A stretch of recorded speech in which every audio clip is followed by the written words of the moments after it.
世界ようこそドレードも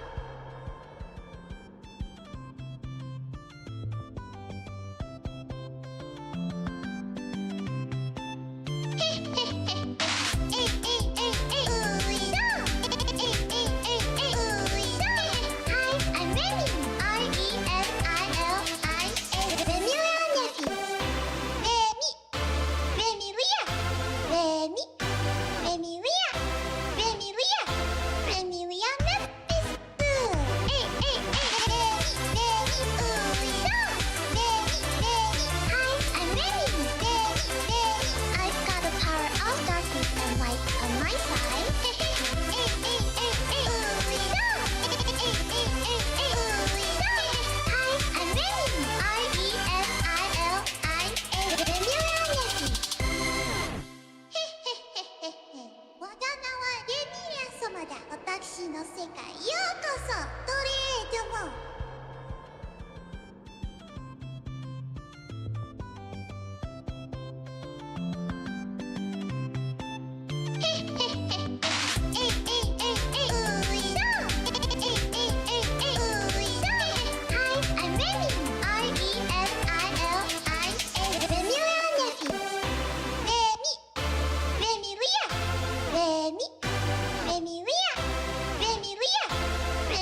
sekai yokoso.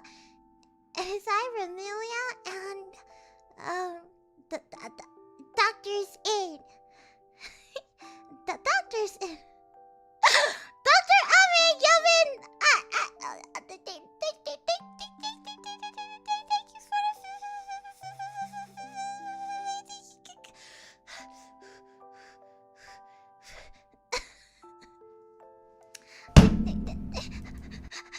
Thank you for the 50 gifts. Oh my god.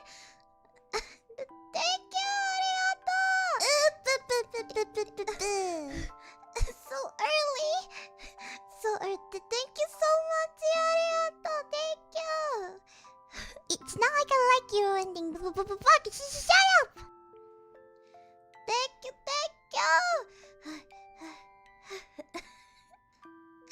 Thank you, arigato. Wait, really? Gift yesterday too? Oh my god. I can't. Excuse me. How did I miss that? I'm so sorry if I missed it. I feel so bad. Thank you so much. Now we have to hear it for... Oh my god. Now we have to hear it for 50 times. Connie! Arigato, Tanya? ちょっと待って。Trying to do something. Pipa. Te amo. Te quiero. Thank you for the break. Welcome to money. Now welcome to your very calming. Is that money? Now I can buy more bread. I swear to God. Hey, do you know you're stupid? You're my stupid. Welcome to Lemmy's special stream, where today Lemmy will address all of your worries. I love you and try my best to help you. It's a comfy trauma downstream. You may need to prepare some tissues. You may need to brace yourself for some very heavy feels.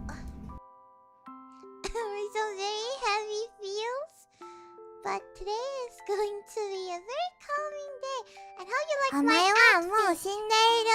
Nani? I'm very professional today. I got my working outfit. Hey, do you know you're stupid? You're stupid. And as you can see, you're over on the right side. You have arigato, Tanya. You have a little Horo Horo. Horo Horo is your emotional support plushie. He is there to help you whenever you need to. So he's there for you to touch, for you to squeeze, for you to do anything you want. Yeah, he's there for you. Yeah.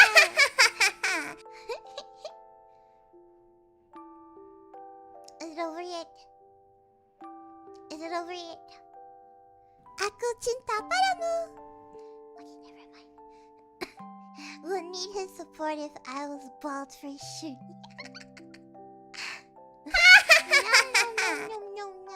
No. Thank you for your time today. You're welcome. Thanks, Horo Horo. You're real homie. So, to be honest, we have over 100 confessions, but I know that that's going to be a lot, so I have decided to split the confessions to 2 streams. So I will only be doing around 40 today because we tend to go overboard a little, and I found something very interesting. I found some of the confession a little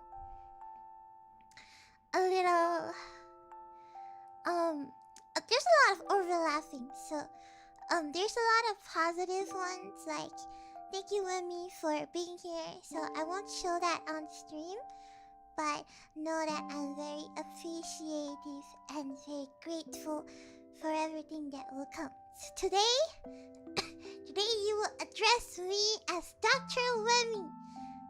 Yes, I am Dr. Remi. And today I will listen to all of your problems. And I will try my best to help you out. Okay? So just be chill. Lie down. Sit down. I purposely chose it on a Saturday because it's for you to relax and chill. So take all the time you want to just sit down and there's a freaking mosquito in front of me!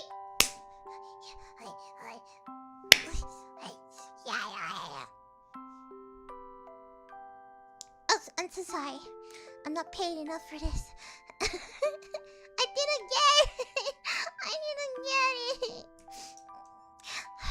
It's just flying somewhere, and it's really annoying. Mosquito, go away before I end your entire race. Don't try me.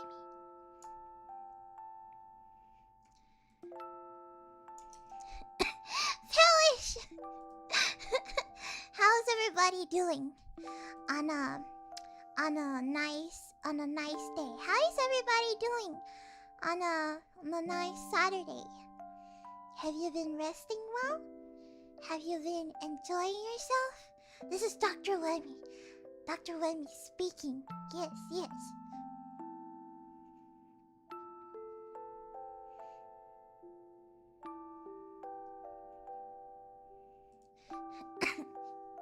I'm doing okay at the gym. Are you sure you want to be at a gym? Where you're feeling all the feels? Doing good. Okay. Coffee. Laying in bed still. A little tired. Sleepy rainy Saturday. Oh, that's nice. You're chilling until the pre-cure virtual tour. Sounds exciting. Your tummy hurt? Oh no. Here, I'll give you a spell so your tummy don't hurt no more. Pen, go away. Itai, tonnika.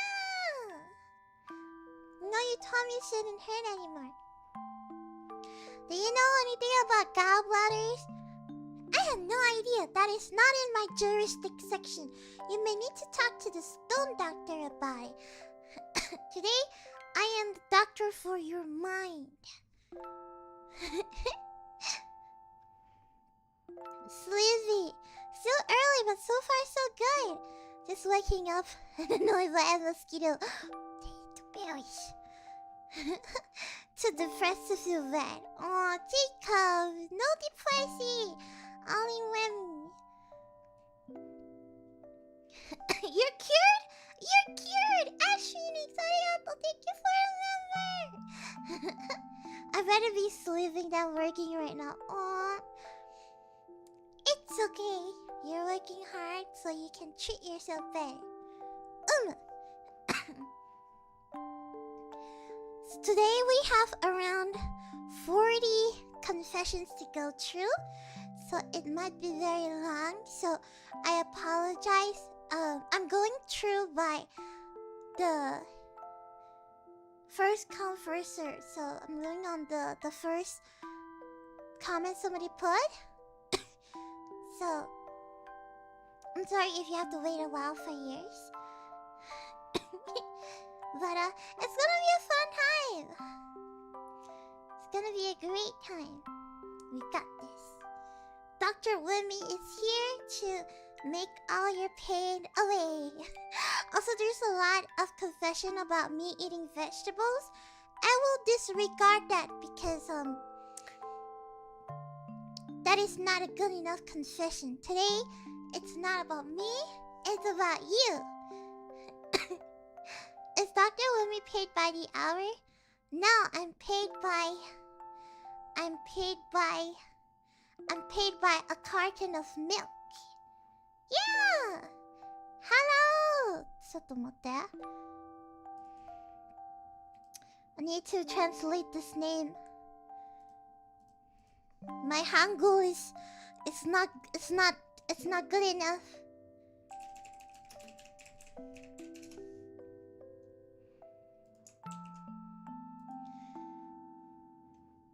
Pew penguin. Ah, Pew penguin. No, that's thank you. 고맙습니다.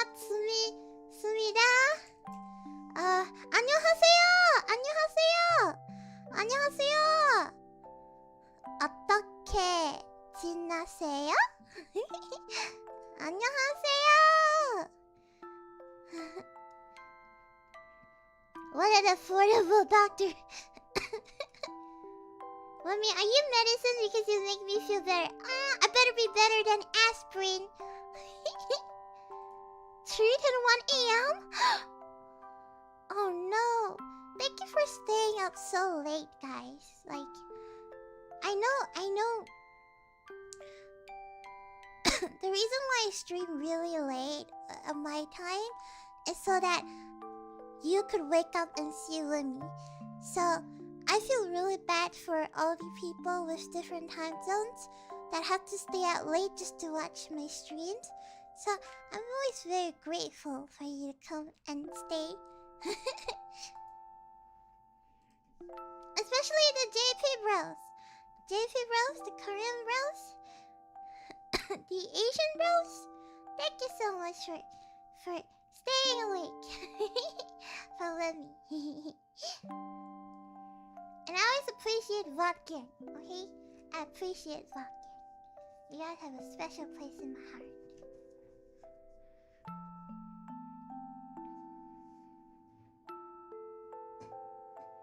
Okay, let's get started.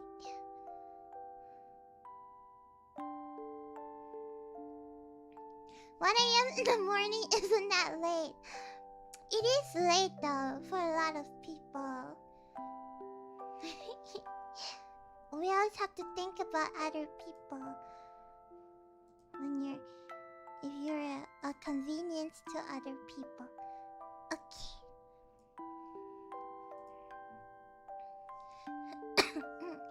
Dr. Remi, I make some hot water into the pot before boiling so the ramen cooks faster. Very smart! Very smart! Eco! Very smart. That's how you get super sweet ramen. Or you can put your ramen inside your water kettle and boil it at the same time. You're welcome. I cracked the code for you. Remi, do you plan on doing this again? I do plan on doing this again, but I'm not opening my submission anymore. Because there's a lot, and I want to prioritize those who have given me stuff. Big brain! Big brain! Alright, are you ready for the heavy stuff? Okay, then let me...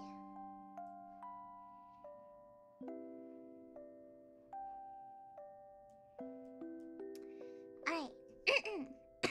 Let's go! By the way, I would like to disclaim. I would like to have a disclaimer that I'm having a little bit of a cough. Right now, it's kind of like the COVID season. So, everyone is having cold. I don't know how, like, I don't go out. So, maybe it's the air.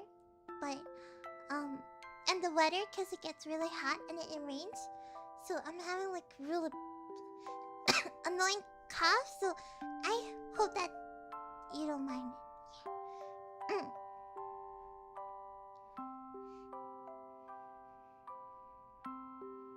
Greetings, I'm from Indonesia. Bismakun! Apa kabar? Indonesia. Oh my god, I forgot how to speak Indonesian. Indonesia! Ine! Apa kabar? Apa kabar? Okay, I forgot. Terima kasih karena datang ke Remi's. What is stream? What is stream? Haishin? Yeah. To Aliran!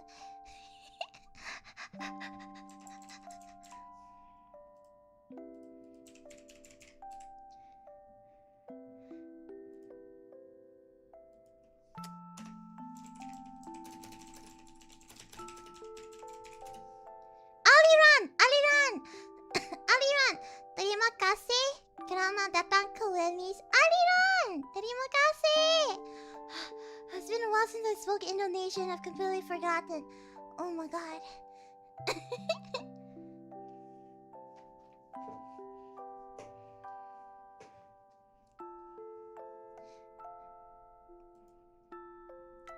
No problem. Okay. Shoot. I'm gonna go fill out some water. So I'm gonna disappear for a while, and I'll be right back while you guys can prepare yourself. Yeah.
Arigato! Mwah!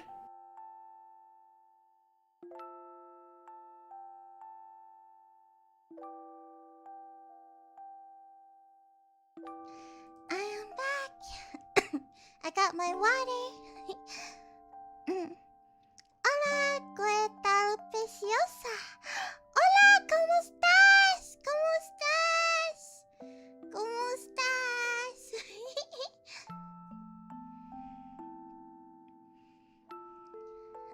Okay, I'm back. The doctor is back. The doctor is back.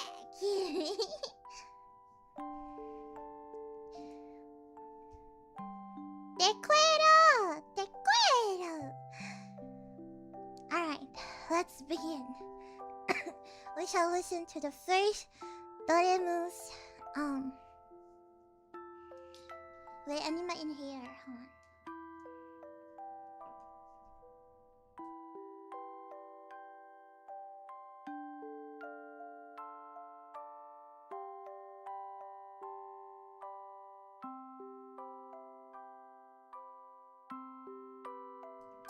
okay.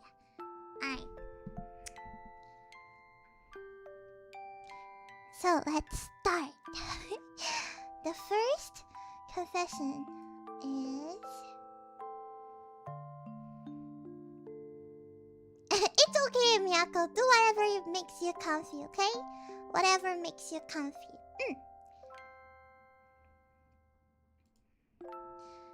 So, the first... I feel like sneezing. The first confession is... I graduated college in May and have been unemployed since then. Trying to find a job in my field sucks. I think finding jobs in general has been really hard. I think as times have changed, the landscape of jobs are just so hard to find. It's like if you compare it to maybe 20 years ago, you need to have a degree to get in a company, get a job, and work your life and have kids and stuff. But I feel like now people have changed, the scenes have changed. You don't really need a degree to work. Everybody has a degree now. What makes you different compared to the thousands of degree holders, you know? And I think that you know, people find more on experiences, and like I think it's okay. I think it's okay to be unemployed right now. Like, I think it's okay, you know? The harder the harder you find, you realize that you're going to be stuck in a loop. And I think what's important is to maybe get some soft skills, you know? PowerPoint, Excel, I don't know, anything that could help you in your field. Or just do something, you know? Maybe find a job that's maybe not in your field. Work there for a few years, gain some experience while you're actively searching for jobs. You know? Like, it's okay to not work in a field that you studied. A lot of doctors now are not even doctors, you know? I think it's okay. It's okay to take detours. Maybe build your experiences first. And then slowly go back to the job you love. Yeah, I mean, I don't know. I'm just a baby. I'm just a neat. I don't know. But end of the day, think about your goals. And think about where you want to be, you know? And like, I cannot stress how important it is to not listen to what society wants, you know? It's okay to be unemployed. It's okay to not be doing anything. Like, it's okay, you know? It's okay. I'll talk about it later, but it's okay. Just keep trying. Don't give up, and you'll get there. The road is going to be very tough, but at the end of the day, don't give up.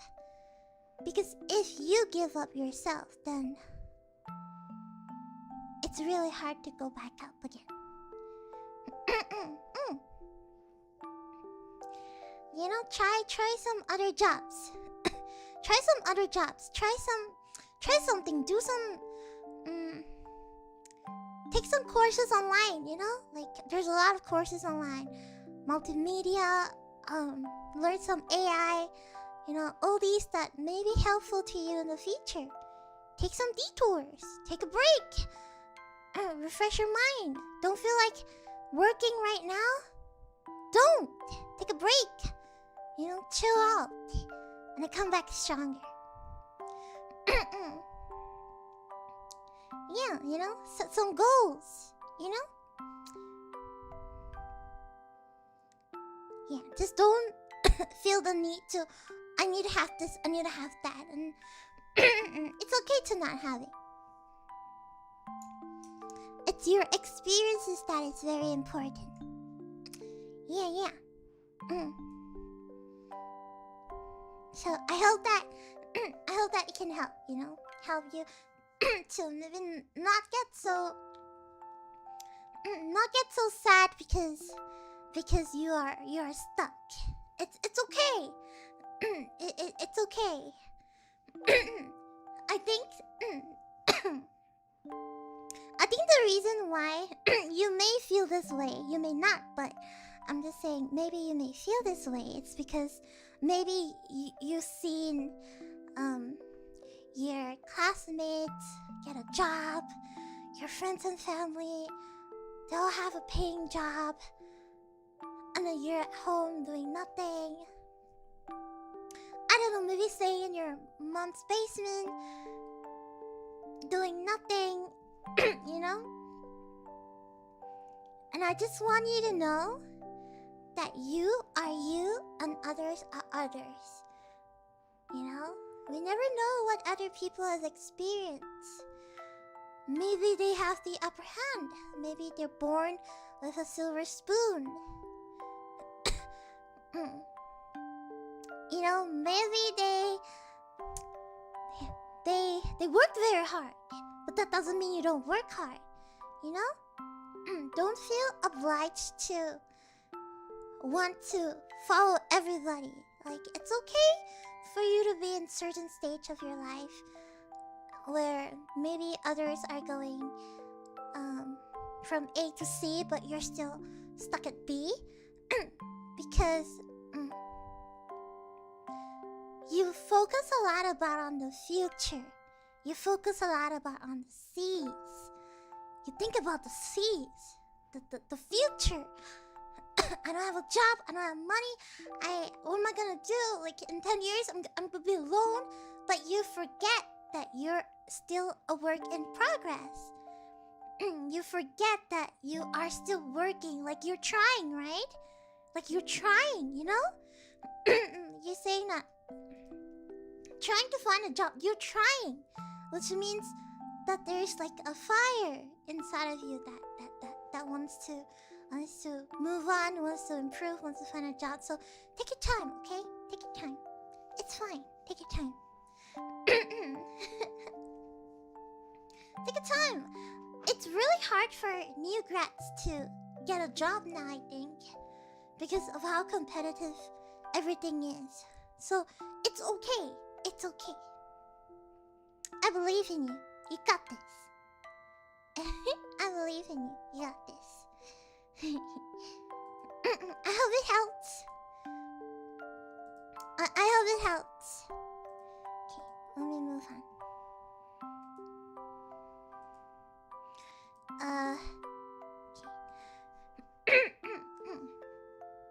Okay, so next that I must say, I really want a partner that I can pamper and show my love. I also want to be pampered, but when push comes to shove, I suck at displaying affection. It's like I have negative skill points in the affection skill tree. Like, my hugs are so dry. Is this fixable? I don't know what dry hugs mean. I feel like I'm the worst person to come for relationship advices. Negative risk, bro. We're all going to make it. I don't think there are dry hugs. I think that all hugs are very warm. I think that all hugs are very happy. Moritz, thank you so much. Welcome. Welcome, Moritz. I hope you can move it. But like, as I was saying, I can't give give a lot of relationship advices. But I know that every individual has their own actions of love, and every individual are different. They have their maybe their acts of love is gift giving. Maybe they don't really like affection in the first place. Maybe they don't like physical contact, but they want to love, you know? They want to pamper, but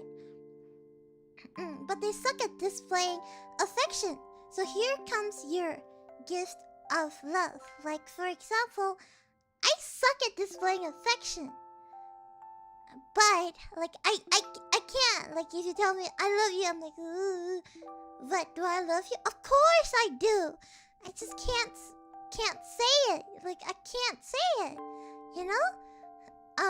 But I write letters, I draw, and those are my actions of love. Those are my gift of love. And quality time, to me, is very important. So, I think, do I need to send it through Marshmallow? I'm not accepting, but, I guess you can write it here. It's okay. You can write it here. You can write in chat. It's okay. I think it's okay to suck at displaying affection. Not everybody is the same. Some people, they don't really know how to show affection. Some people, they don't really like physical affection. Some people, they're not very touchy, but some people are very touchy. I think every individual is different. So when you find a partner that fits you and that understands that, hey, maybe you're a passive guy and you need a active girl who is going to shower you with a lot of love, and maybe you're just not used to being pampered, but slowly you'll get used to being pampered. You know? It's like fitting. You have to mix and match, you know? Mix and match when it comes to affection. Yeah. So I don't think it's a negative skill point in the affection skill tree. I think you do want to give affection, it's just you give it in a different way. Maybe you think buying a gift is easier than saying I love you, then that's fine, because that's your acts of love. Or you think you rather wash the dishes than maybe hug your girlfriend, and that's okay. But that is acts of love, you know? Like, that is acts of love. Not all acts of love have to be hugging, right? Yeah, it's your love language. it's your love language. Yeah. Yeah. So I fixable is, I don't know. I don't think you should be fixed. I think you're good. I think you're good. I think you're good. You just have to find a partner that really understands you. Never change for a person. Never change. But slowly adapt with the person. Because maybe when you meet a person you love, you might hate physical affection in the beginning, but who knows, maybe slowly through the years you'll start to like it, or you're slowly liking it. And I think that's okay, you know? Just be yourself. Just be yourself. But if you want a partner that you can pamper and shower with love, I'm always here. I'm always here.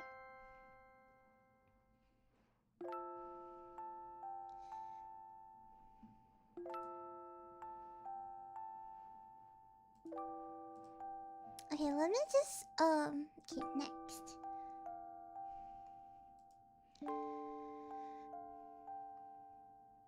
Swagman, thank you for the super chat. Do you think the haha cannibal game got snubbed from the Game Awards? And will you play it when the new chapter come on? Also, let me, you're my first gen to love. Keep it up, big ups. Thank you! Aw, thank you! Thank you, man. You're so sweet. I will still play it though. It's fun. I don't care what other people think. It's fun. And I like it, so I'm gonna play it. Those people who don't like it, they can suck my toe. I don't care. Play whatever I want. I don't care. Yeah. Update on depression room. All of the trash that was starting to make my room stink, it's now all in a giant garbage bag. I'm so proud of you, Miyako. You took a step. You realized that, you know, your room is in a bad state. You realized that and you're taking action. And I'm so proud of you. So keep up the good work. Oh my god.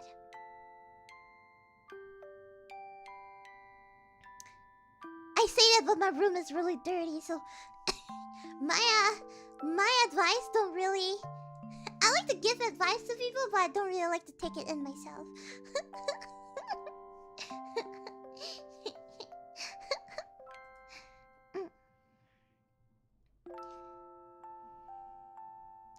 Okay, next up.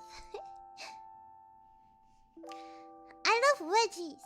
All from getting I don't know what wedgie means. Like I don't know what wedgie means. All from getting wedgies from bullies and my big sisters. I love wedgies too much, especially when getting wedgies from my sisters. Their wedgies are the best wedgie, the hottest wedgie. It's the best when they wedgie me with each other, with my mom laughing about the. What is a wedgie? Like, huh? What is a wedgie? Getting underwear pulled up? Huh? Underwear pulled up? Who pull your underwear? What? Like, you pull it yourself? Bro, I think you're in the wrong marrow. Wedgie, pulling someone's underwear pulled up too far in the back. Oh.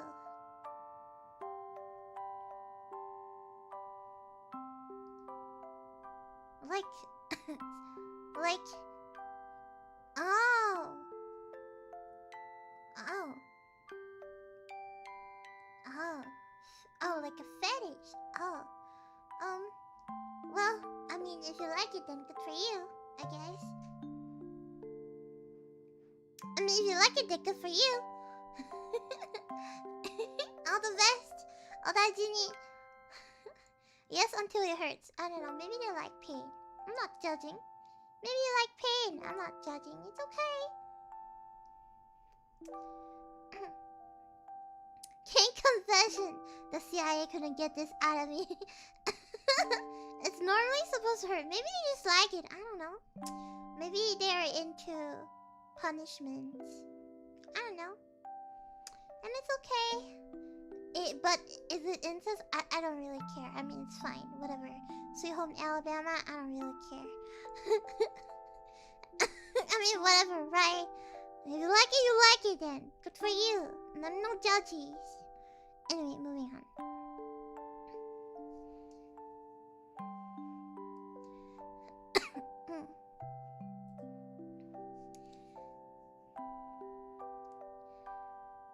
At least once a day, I will hear a stern woman's voice in my head. She reminds me that I am a bad person and that I don't deserve happiness. How do you deal with voices in your head? Oh, this is a very good question. I have a lot of voices in my head. They're now unanimously friends with each other, so they have arguments inside sometimes, but is this Lemmy? Stop! I only want to be bullied by Lemmy. That's very good. Only I can bully you. Also, many of my dreams are about college and school. I feel like my brain is trying to tell me that I missed out on enjoying those times. What should I do to get my brain to move on so I can have more varieties in my dreams? Okay. I would like you to take a piece of paper or like a booklet. Okay? I want you to answer these questions in your head. And write it down. Write it down. If you want to write it into an essay, Write it down, okay? Number 1, who is the woman's voice that's telling you that you're a bad person and that you don't deserve happiness? Like, who is the woman's voice? Do you recognize it? You know?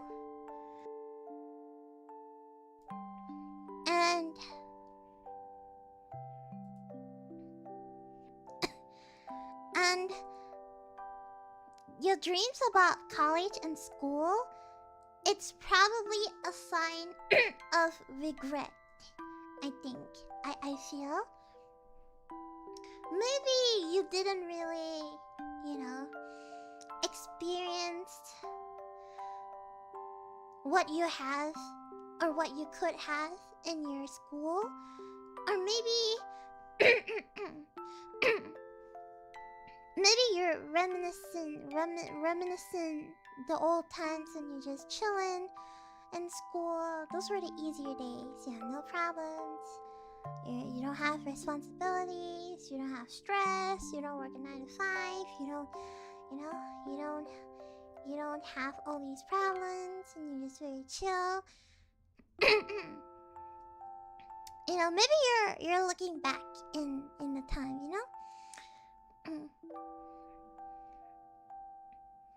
And and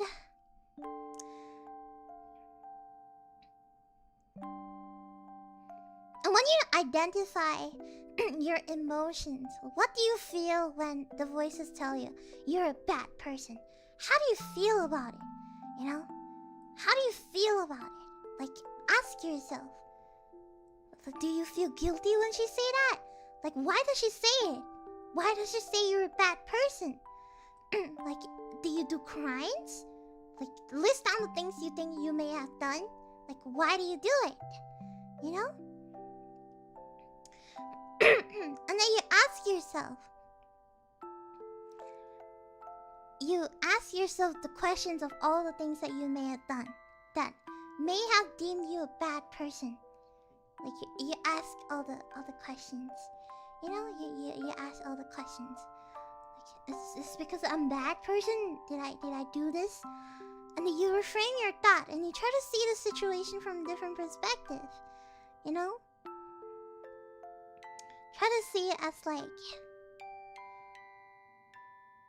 why do I not deserve happiness? Have I been a bad person? What did I do? Look at all the things I've done. Is it really bad? Take in context. I was young and I did this. Or am I not doing things enough? Am I not doing something? Am I supposed to do this? And, take it in and reframe your thoughts. How do you really pass the guilt? I think a very important stage to pass guilt is to accept it. Accept that you're guilty. Like, take it in. Like, take it in, Take it in and know that you cannot control everything. Okay? Let me give you an example. There's a tornado. The tornado comes wiping your neighborhood. Okay? Your house may be blown down. Your tree is blown down. You don't have insurance. You lose a lot of money. You lose your home. You lose your items. You cannot control the tornado that's coming. But you can control how you react to the situation. Because when you try to control something you can't, it leads to a lot of anxiety. A lot of overthinking, a lot of anxiety. Like, if you can become aware of your reactivity, then you can respond to it more easily. Because the house is always gonna get knocked down. That is life. There's no way out of it. You've done things, you're not proud of it. Like, I get it. You've done it. But you cannot control. You cannot go back to the past to do it again. You can't. You cannot control it. You wish you could, right? There's a lot of times where we do something bad, and then we we wake up the next day and you're like, I shouldn't have done it. Why did I do that? I shouldn't have done it. Then you feel so guilty. Or for example, like you broke up with a friend and you're like, I should have treated her better. You cannot control, okay?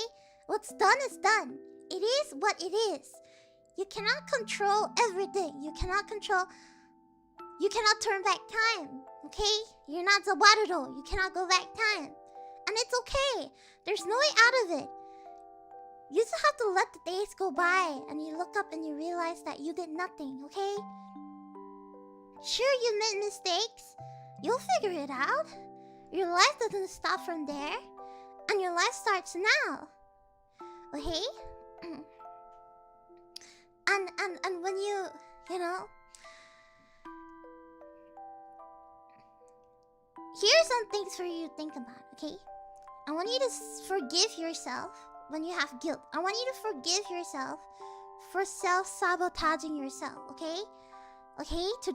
Starting today is a new day, okay? Count yourself in. Don't stay in the past. Today is a new day. You come out. Today is a new day, okay?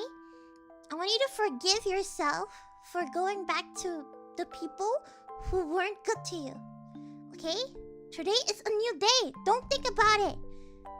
Focus on the people who make you feel safe. Focus on your actual friends. Don't focus on the people who've hurt you and left. Okay? I know a lot of us keep thinking about the people who've hurt us. And sometimes you have to you don't have to forgive them, but you have to forgive yourself for being a victim to them. And you say, it's okay.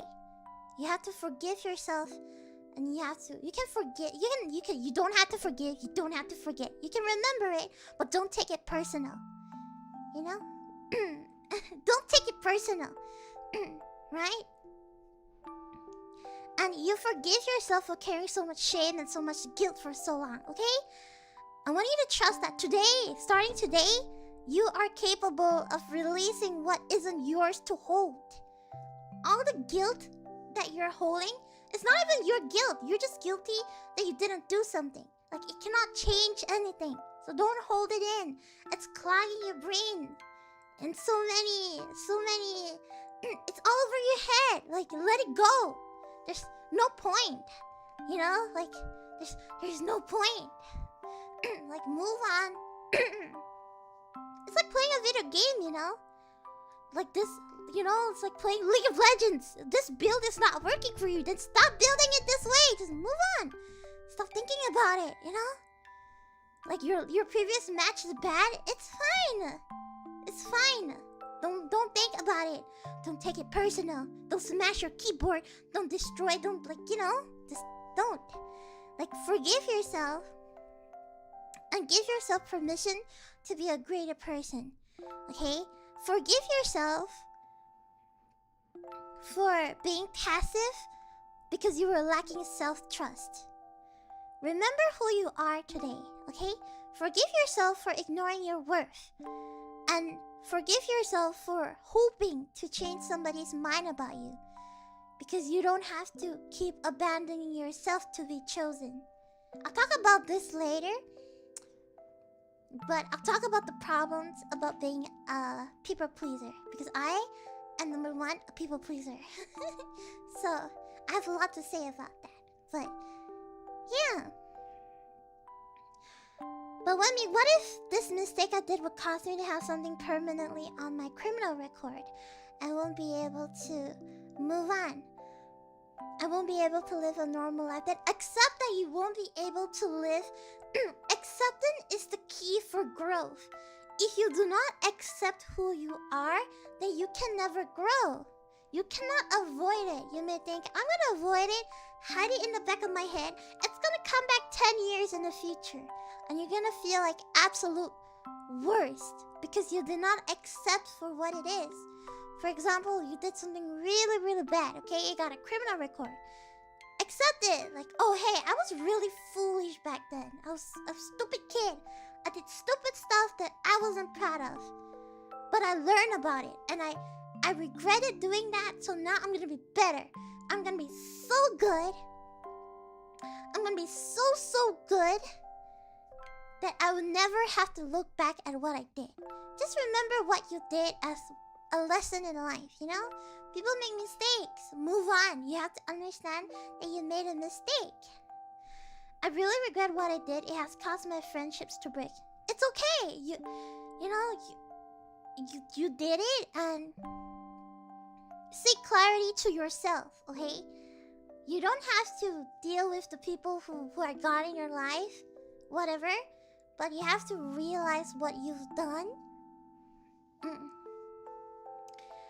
Just like what I said, you cannot control everything, okay? You just have to try to get back up and try again. Like, it is very hard, and you feel like you can't keep your path, and it's okay. Listen, why do you think you struggle so much? Is it because you're weak? No. Is it because you cannot handle the path?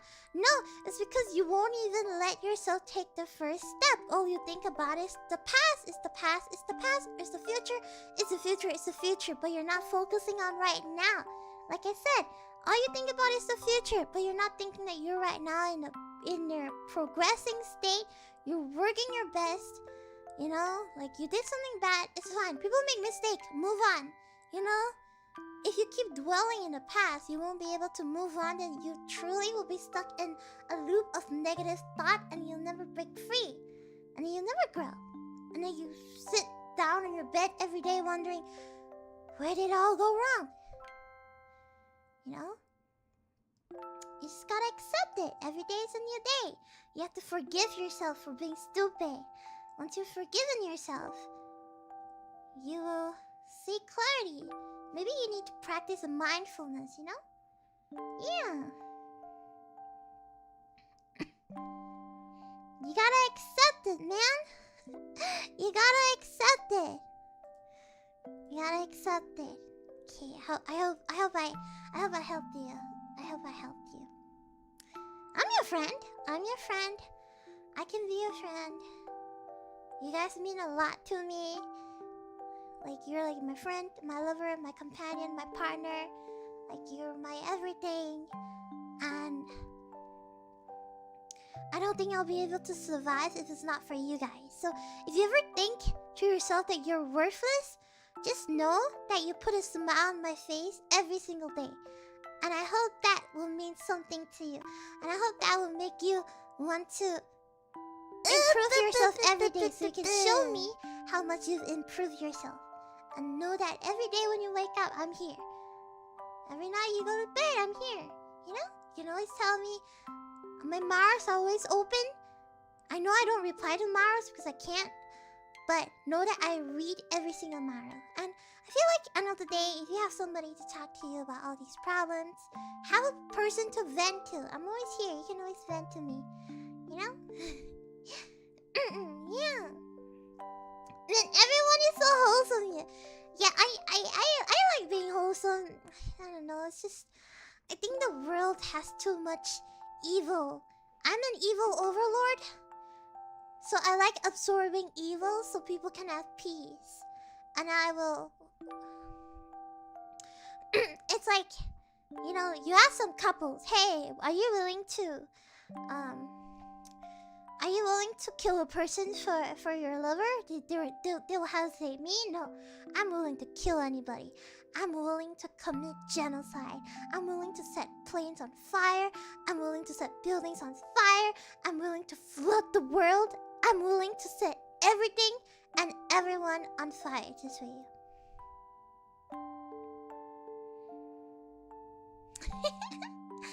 So I hope that's good enough for you. Filthy! Thank you for the member. Can we be more than friends? We're more than friends. What are you talking about?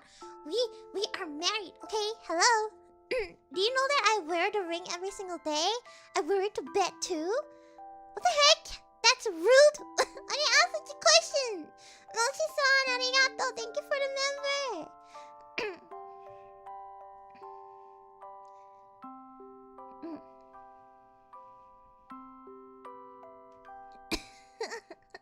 Women chose violence today.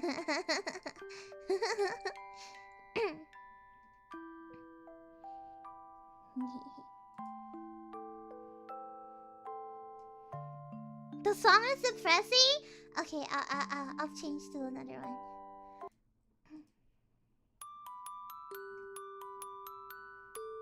Okay. Oh my god, the fly!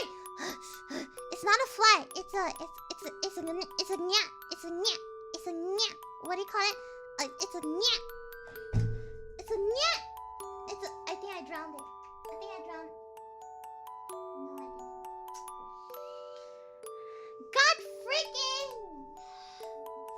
blueberries, man. Swear to God. Ugh. A gnat. A gnat. I don't know how to pronounce it. A gnat. A gnat. I swear, I will eliminate the entire race. Don't come for me.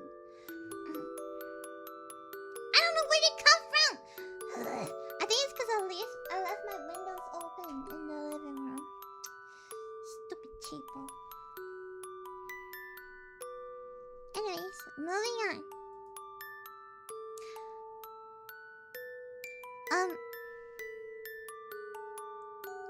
I think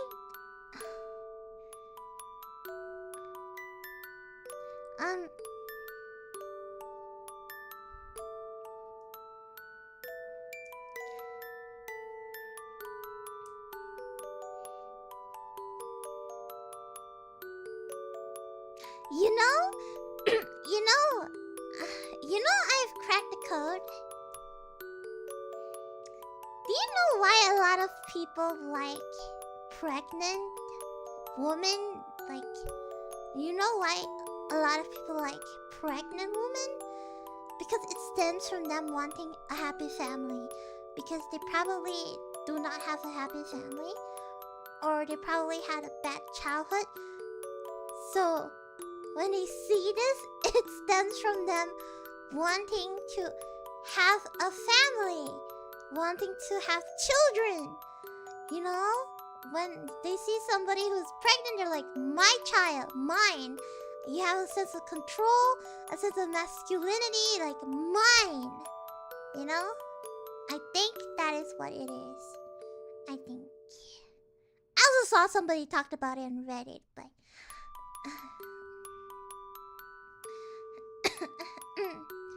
yeah, it makes sense, right?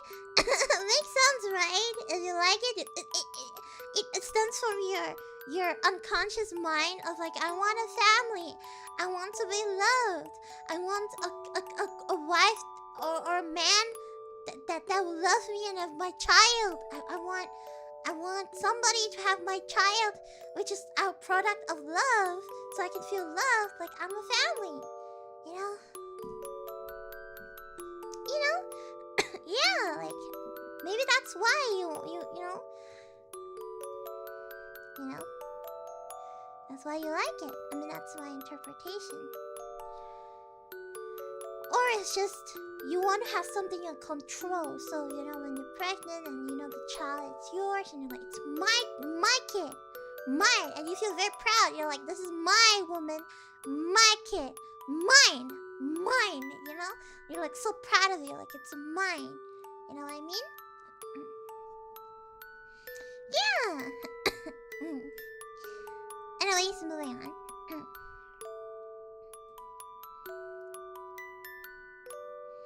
Everyone wants a family one over another. Exactly. Getting a better job. I think I answered this question in the beginning already. I think it's for you to improve yourself and understand that having a stable job doesn't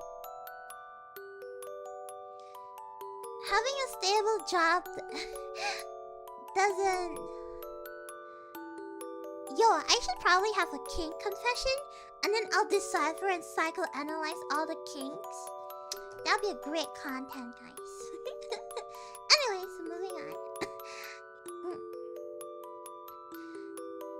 You see,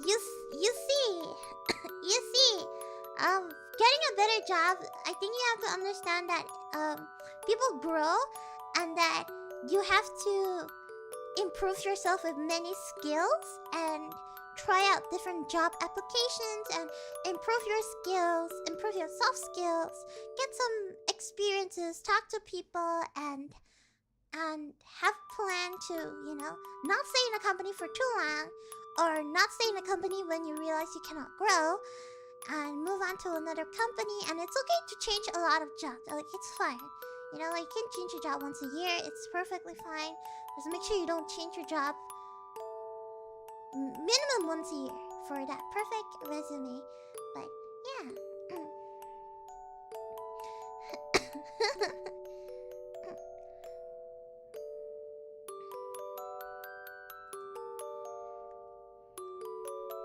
A great question has plagued my mind and has cost me many sleepless nights since you mentioned your gorilla butt.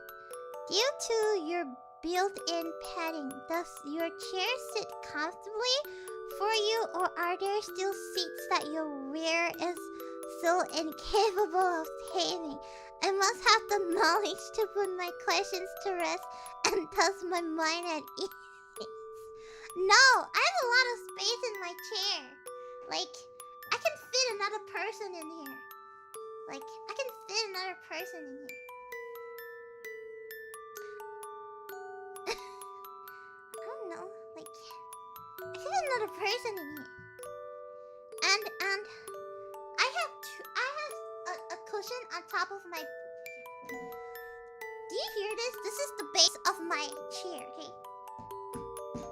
Okay, it's a padding. And then I have an extension on my chair because my table is too tall. I have a pillow on top of my chair. And on top of the pillow, I have a towel to cover over my pillow. This towel acts as a sweat absorbent because I sweat a lot. So it has to absorb my sweat. But you can totally sit in the chair. I have a lot of space. I don't really sit inside my chair. I sit half my chair. I don't know how to explain. But you can ask every musician when they play music.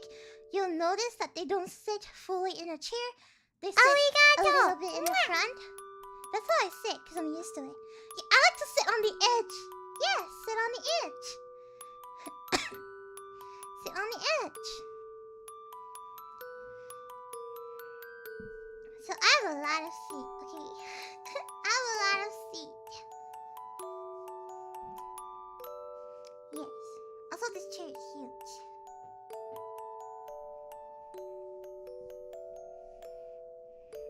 Well, but I do have a big butt, okay? I have a big butt. Gorilla butt. Gorilla butt.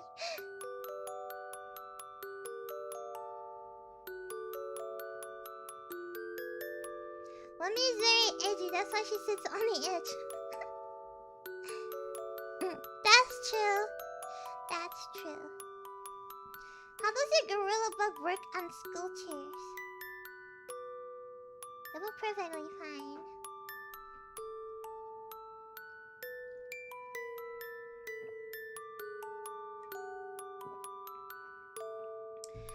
A dino bite! I've got big butts and I cannot lie. Yeah, moving on. I hope this knowledge has put you to ease, my bro. My broski. I hope this has put you to ease. And you can now rest in pieces. Rest in pepperoni. Update on depression room. All the smelly stuff and garbage is now gone. Now all I gotta do is vacuum and dust the furniture. Great job! I'm so proud of you! Your room's gonna be sparkly clean!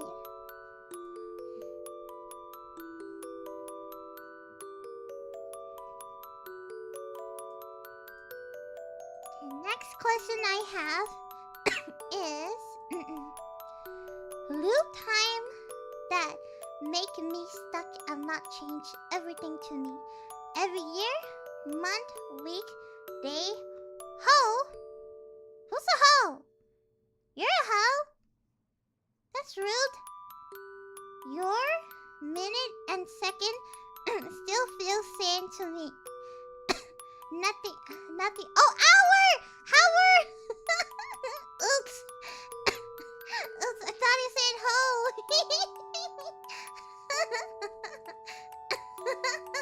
thought you called me a ho. You're a ho. Your mom's a ho.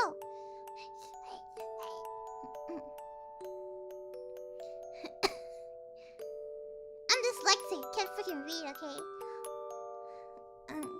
No. I mean, sorry. That was not very professional on me. I'm a doctor, okay?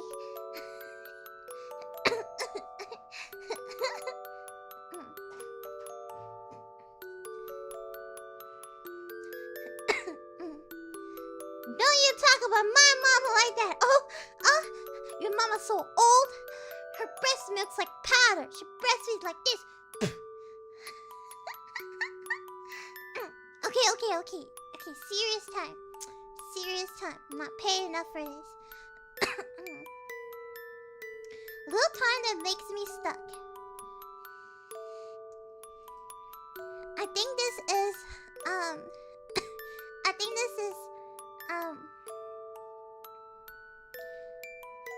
probably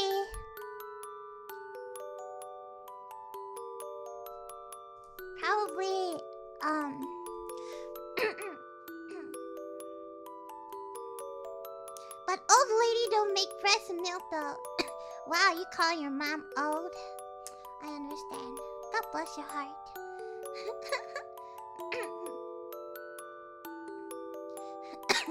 Okay, I want you to think. I have some advices for people who are stuck in a loop. Okay. Number 1, I want you to remember that failure says nothing about who you are as a person, and it definitely does not define your worth. Because feeling stuck, sometimes it comes from a place of self-sabotage, and you're not feeling good because you don't acknowledge your efforts and you don't change the way you talk to yourself. It also means that you're losing your connections to why, or if, what happened to your whys? Why did it change? You have to accept that priorities in life may shift. You maybe put other people's desires and opinions in front of your own. And I just want to tell you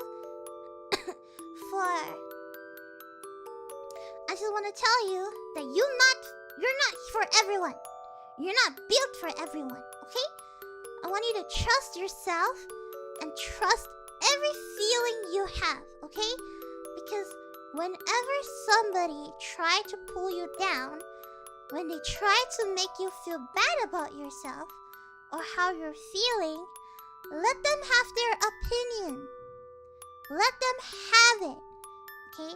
Let them have it, okay?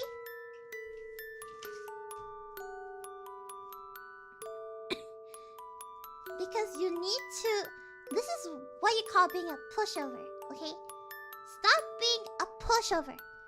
You need to develop boundaries, okay? You need to know what behavior is the same. You need to know what behavior to accept. I'll talk about this a little later, but you should never betray yourself. You should never take it personal. You should just walk away, okay? Walk away. But one thing that I think is important to know, that you're probably running out of battery. Emotionally, physically, and cognitively, that you are running out of battery. That's why you're stuck in a loop. Because everything is the same. You wake up and it's the same. So, what I want you to do is, I want you to take a piece of paper. I want you to list down all the activities that you may want to do, you are curious about, you know? Maybe list down hobbies that you used to have, or go on Steam. Find a game that you want to play, okay? Once you list them up, do it. Go out, maybe go outside, drink a coffee, go to a cafe. If you hate people, maybe go to a library, go take walks when it's not a lot of people. Or go to an anger management room. You know those rooms that you pay money and then they bring you to this room and you can destroy everything? Go in there.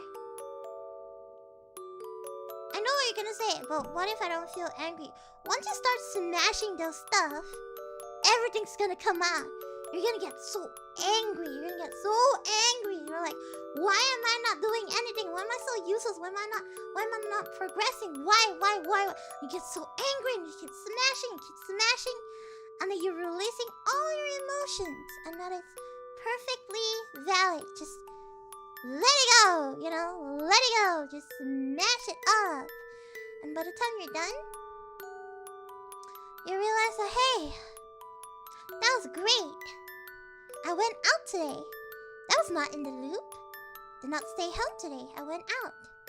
I went for a walk. I did this. Maybe call out some friends. Hey, you wanna play a game? You know? Maybe go and have lunch. Go to IKEA. Go to Costco. Costco solves everything. Go to Costco. You know, walk down the aisles. Like, hey, I did something today. That was not in the loop. Wow, that feels great. Maybe, you know, walk down an aisle and like, hey, maybe I should try baking. You know? Like, do all these things. If you think, hey, I've always wanted to, I don't know, try basketball. I've always wanted to go to a cat cafe or something. Just do it. Just go out there and do it. You feel like, hey, I think I might need a vacation. Do it. Go and take a vacation. You know? Go and experience, because when you're stuck in your home for too long, you start to not be able to differentiate between day and night. And you wake up and you do everything again, and you're in the systematic, and slowly you feel like you're a robot. And you get so desensitized of your emotions. And you're like, what am I doing in my life? I mean, that's me. I know how that feels. But I never lose my purpose, because my purpose is to be with you guys. So that is the sole thing that's making me look forward to every single day. You know? So yeah, I hope it helps, you know?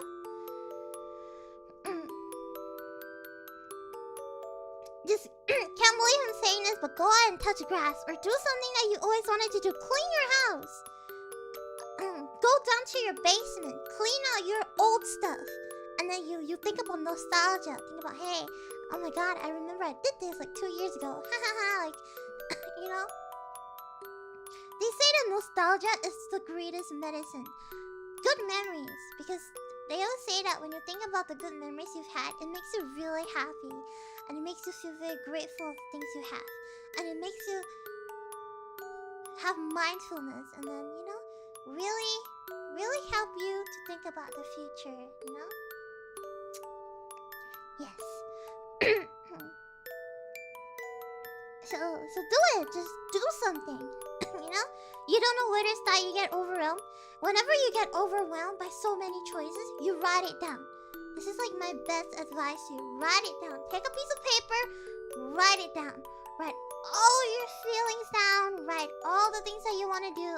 When you write it down, your brain is like, oh, okay, I'm writing it down. And then look at one of them and ask yourself, why am I feeling this way? Is this good? What are pros and cons? slowly go through the list and you have clarity. Because you get overwhelmed a lot. So write something. Write it down. Like, oh, I'm feeling so angry today. Write it down. You can write like 2 paragraphs, 3 paragraphs, you know. Write it down, you know. What if I can't touch grass even if I wanted?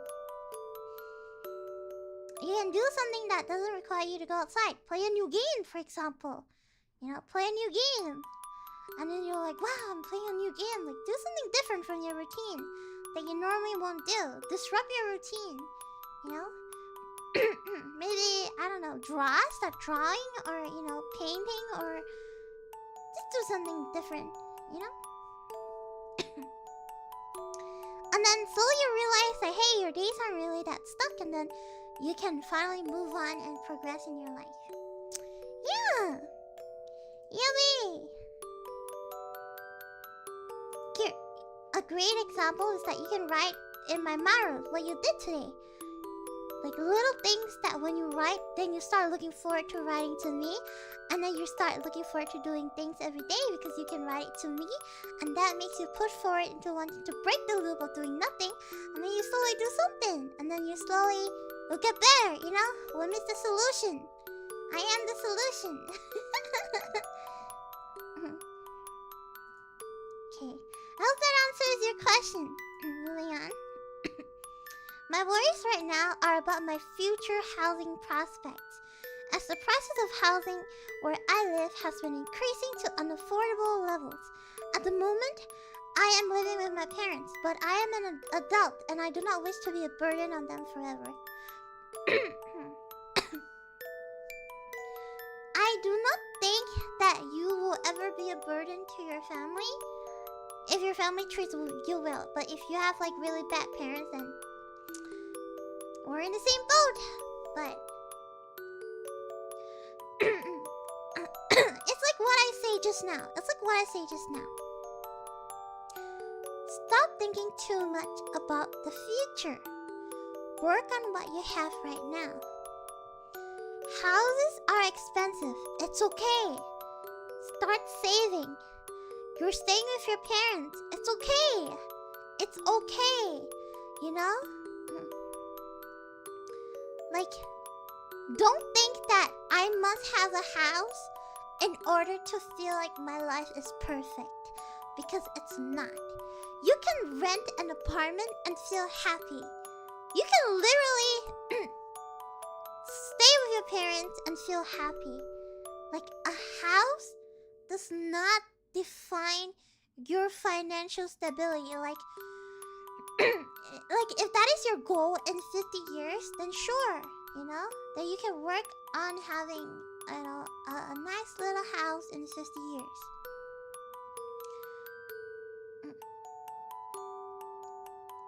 Like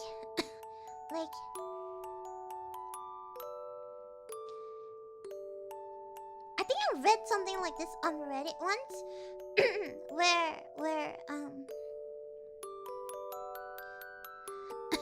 where like there's 2 kinds of people. One, a person who wants a house, and then once they obtain a house, they're stuck in debt. House debt, mortgage, everything. Versus another guy where he's like, oh, I'm gonna work hard, I'm gonna invest, I'm gonna earn a lot of money, I'm gonna rent, I don't know, I'm gonna move to a cheaper suburb, own a small house, and I'll be happy.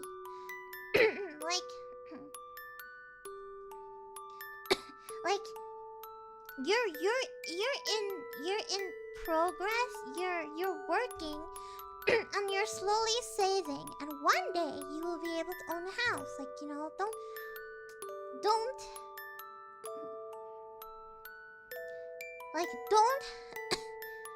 think of yourself as a burden to your family, because you're staying with them, you're making food for them. Who knows, they love that you're here, and you know, I think it's okay, you know. I think it's okay. Like, take a break. If you're constantly thinking, oh my god, I need a house. Why do you need a house? Why? Why do you need a house? So that you can show off to people? Or so that you truly have a place that you can call home? Then is what you're staying right now not a home? Or is it because you want to own something? You want to have something that's completely yours? You know, think about it. Why do you want to own a house? Why? Why? You know? Why?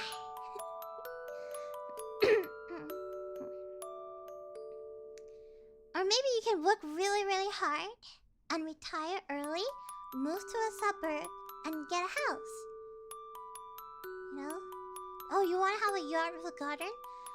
Then, you know that that is your dream, and that is an attainable goal in the future.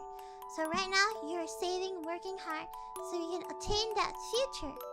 And, you know, I think it's okay. I feel like times have changed and everything is so expensive right now. Especially I remember like Lumi was telling me that like America like things are very high cost, you know? Like high cost. So I think it's okay to, you know, it's okay to worry about the future, but don't stress on it too much because you'll lose, you know, you'll lose what you have right now. Yeah, so, you know, it's okay. It's okay, you know. Maybe move to a suburb that aren't that expensive, you know? Yeah. Yeah. Yeah.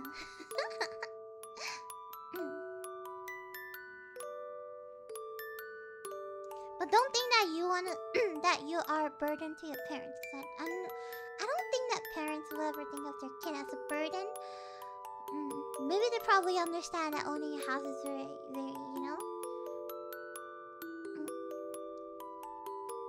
it's very. It feels like we're a lost generation sometimes. Yeah, you know, I agree. It's like right now, everything's so expensive. It isn't like back then anymore, you know? It isn't like back then where it's quite easy to get a house, easy to get a job. Now like jobs are volatile, people are losing jobs, things are going so fast, people can't afford a lot of things, so just know that you're working hard, you know? Take it slow. Take it slow. It's take it slow, you know? World's a little wonky right now, but take it slow. Save your money. Don't spend it on useless things. Save your money. And I believe you'll be able to own a nice house with a little yard in the future. Yeah, or you can just, you know, save a lot of money and retire early. Move to somewhere where it's quiet. You can move to Japan. Own a small little house with a little yard in the future, you know? Yeah. It's just about making progress. I agree. It's tough right now. It's tough right now. Just believe it. Tatabayo. Believe it. Okay, moving on.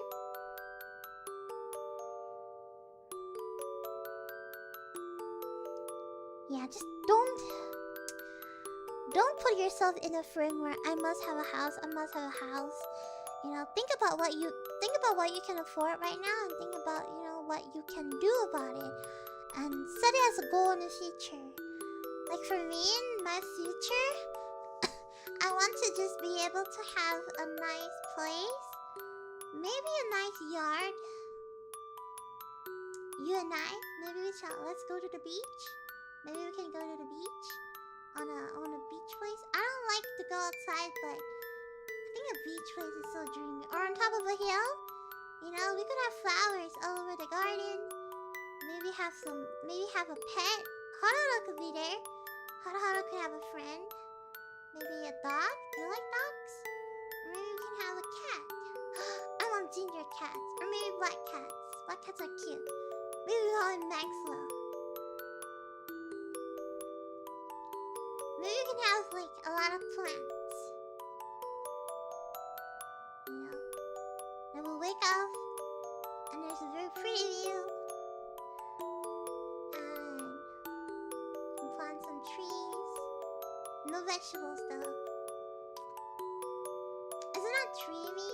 That peaceful life when you're away from the noise, away from the city, away from everything. Just very peace and quiet. Just you and me in a small town on top of the hill. Nobody to annoy. It's very peaceful. Yeah, I think that's great. I think that's a goal in the future. So I'm gonna work hard to attain that goal.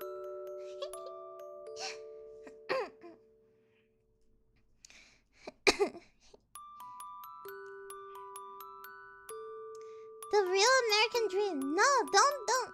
Lavender. I think lavender is good. I don't really like mango or coconut.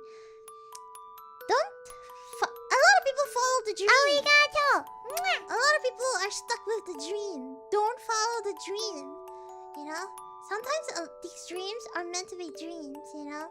A lot of these dreams are like, own a house, have a lot of money, have a car, this and that. But does that really make you happy? You know? You could have a wife and have like 2 children. And like all you can think about is work. I have to pay for mortgage, pay for my child's education, pay for this, pay for that. But are you really happy? You know? Are you really happy? Is this really what you want? Or is it that it's a dream? After you attain your dream, are you happy? You know? Think about it. Think about it. Yeah. Don't follow your dreams. No, there's some dreams that, you know. Can you load a BGM? Oh, sure.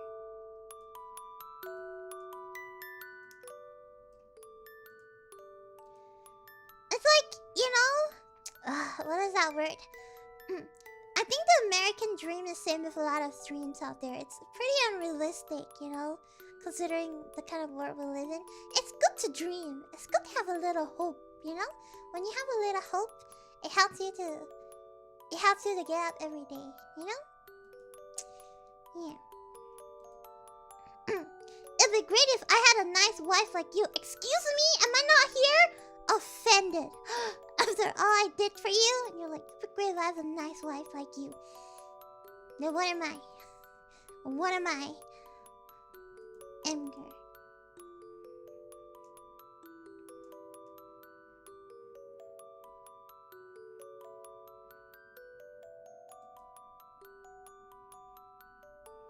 Stop saying that! Stop saying that! Oh my god. Go away, guys. Anger. Anger! Anger.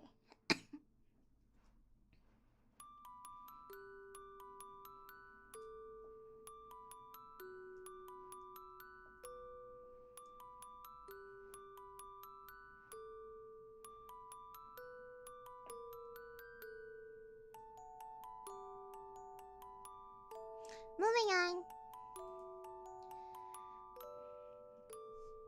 I struggle to get out of bed.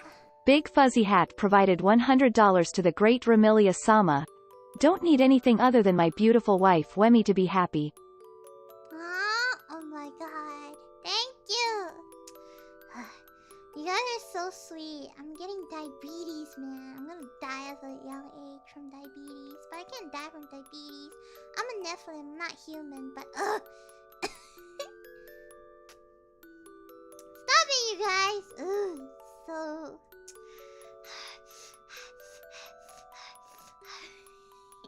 not diabetes. Diabetes. I just love how I can be so goofy around you guys. Diabetes.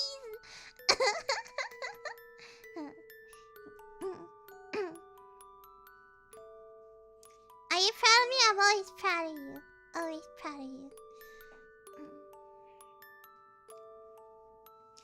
Thank you, Fuzzy. Thank you for the tippy. Arigato. I struggle to get out of bed and I miss some classes due to it. I am anxious and I feel like I will lack in my grades. Any solution?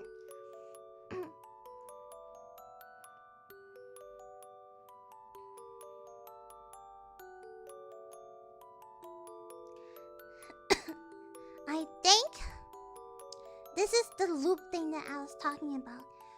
You struggle getting out of bed. I think it might be lack of motivation. You get very anxious. You feel like, you're like stuck. I'm stuck, I'm stuck. I can't get out of bed. I miss classes. I get very anxious, and I think nothing else matters anymore.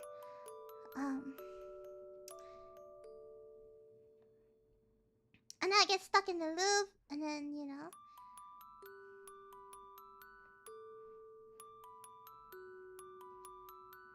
I think it's important to realize that you are in a mess right now, and it's okay to be in a mess right now. Like all the things I've said in a few submissions. I think it's okay to know that I'm in a mess right now and to fix it. Like I said, do something, do a hobby, do something, go somewhere. Play a new game. Just do something that will help you break this cycle. Or maybe you find that doing nothing can cheer me up again anymore. Like doing nothing. Like nothing makes me happy anymore.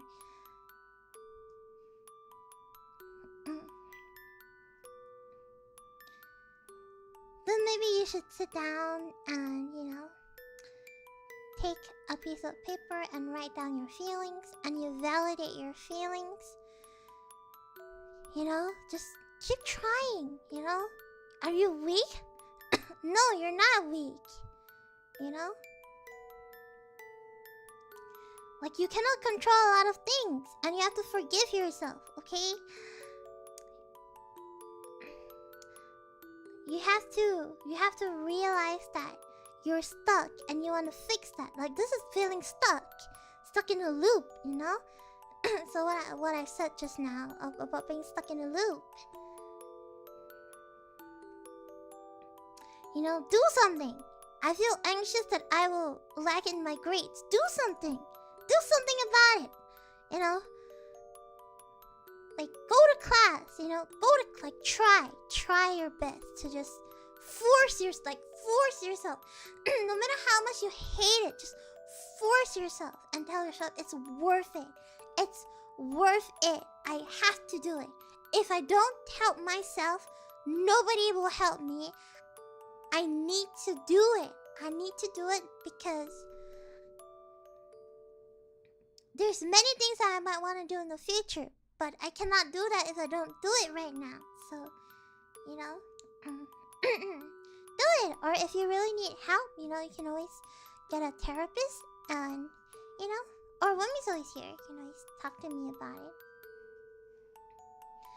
You have to break the cycle, You have to break it. You have to understand that if you don't break it, no one else will break it, and you're stuck in the loop. And the only solution for you is to realize what kind of state you are in and change it. Like change this bad cycle of yours.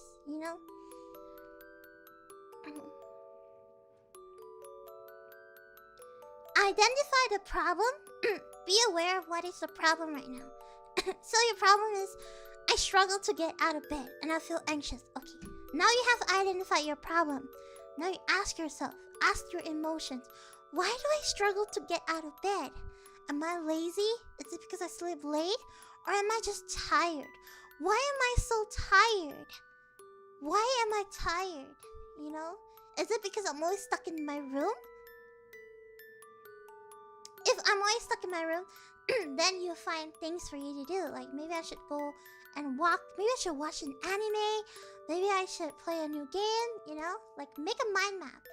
And then you ask yourself, whenever you have these thoughts like, I'll never be enough, you ask yourself, is this thought true? Is it necessary? And is it helpful? You thinking of yourself that you're not good enough, is it helpful for you? It's not. You're self-sabotaging. Is it really necessary? Not really. It's just a voice in your head. But is it true? Are you useless? If you think you're useless, then you change that you're useless, you know? Why are you useless? Because I'm not doing anything at home. Why you're not doing anything at home? Because I can't do anything at home. Why can't you do anything at home? Because everything's the same. Why is everything the same? You know, because I didn't do anything. Okay, maybe do I want to do something now? Do I want to change something now? You know? And then reframe your thought and see it from a different perspective. Like, this is a framework for you. This is a framework for you. Like, think about your thought and understand why you're feeling a certain way.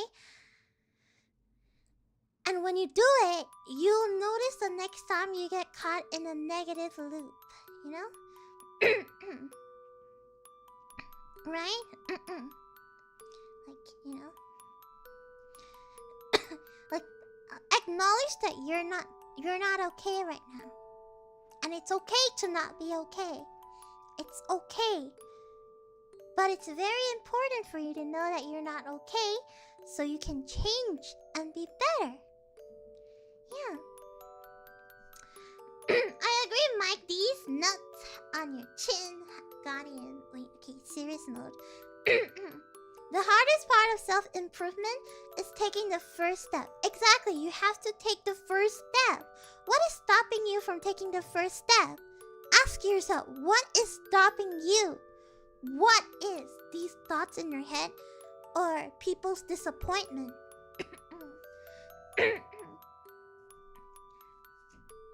There's a confession later that talks about disappointment, so I'll go there later. Okay? I'll go there later. Like I said, stop worrying about being a disappointment. Disappointment is an emotion you feel when your outcome doesn't match your expectations. And it's normal to struggle. It's normal to feel disappointed. It's okay. But you reflect on it. What went wrong? Why do you feel like you're going to be a disappointment? And I want you to adjust your expectation. I want you to deal with it. I don't want you to avoid it. The worst thing you can do is avoid it, because it'll come and bite you in the back. So deal with it. What am I expecting myself to do? I'm expecting myself to go from A to Z. But I don't realize that with my capabilities, I can only go to C. But now I want to be Z? That's a very big stretch. That's like unrealistic expectations, you know? It's like a baby wanting to fly, but you haven't even know how to walk yet. How do you fly, you know? You have to learn how to walk and slowly learn how to fly. I don't know about humans, but that's how angels work. You need to stop worrying about being disappointed and let yourself be what you want. People are going to talk about you regardless of what you do. You do something good, people are going to talk shit about you. You do something bad, people are still going to talk shit about it, okay? This is what I do whenever I see a lot of hate comments. It's that do not build a prison in your mind trying to please people, because you cannot please everybody. People are going to talk shit about you whether you like it or not. And it's okay. You guys can talk shit. I don't care. It's your opinion. I don't care. You know, free yourself from the prison you are from, okay? Stop worrying about being disappointed and just let yourself be who you are, okay? Understand that you can never be what people expect you, and it's fine. You know, it's fine. I'm me. I'm happy with who I am right now. I'm good. I'm at a point where I'm good. If you don't like me, that is your opinion. Okay? For example, this is a vague thing, okay? In absence of positivity, it is really hard to differentiate between good or bad. Let me make an analogy. Okay, imagine you found this shoe that you like. This high-end, I don't know, high-end expensive shoe. You've been looking at it for a long time. You try it, but it's tight. It doesn't fit you.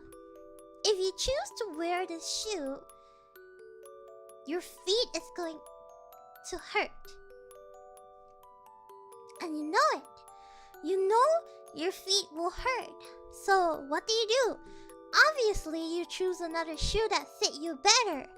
Because why am I going to experience the pain? I'm not stupid. But does that mean that the bad-fitting shoe is a bad shoe? No, same goes with people. Perspectives differ, and sometimes it causes chaos. Everyone's experiences is different. They have trauma, they have a bad childhood, their upbringing is different, they may have a good day, they talk shit about you when they're having a bad day, and they glamour you with compliments when they're having a good day. Sometimes trauma teach you to be defensive, teach you to be aggressive. Sometimes you have to unlearn things throughout your life. You pick up toxins in your life, poisons, and then you realize that it's very important for you to remove them because everybody is battling something we don't know. That person might be oppressive, might be aggressive, but you have to not let it get to you, you know? Stop taking things too personally, okay? Why are people so mean? Why are people doing this to me? You know, why people... You cannot control everything, okay? You cannot control everything. You know? Never let them have you. Never betray yourself. Never take it too personal. Never betray yourself. Walk away. It's okay to be alone. It's okay to not be cool with anybody. It's okay to not have friends. It's okay. Accept that you are the way you are, and then you will increase your self-esteem. And once you have that self-esteem, once you're confident, then nobody can take that away from you. Then no hurtful words can affect you. You know? Yeah.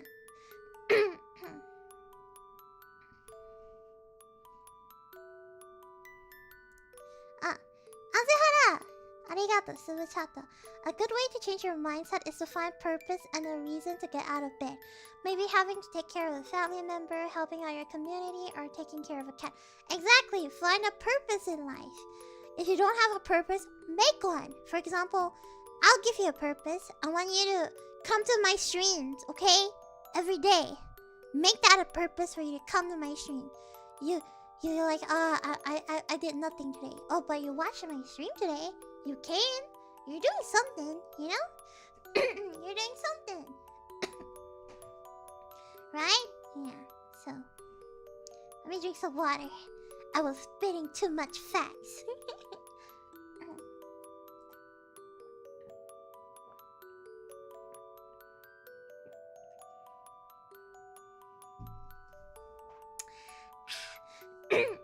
I will refuse to come to your stream because you told me to.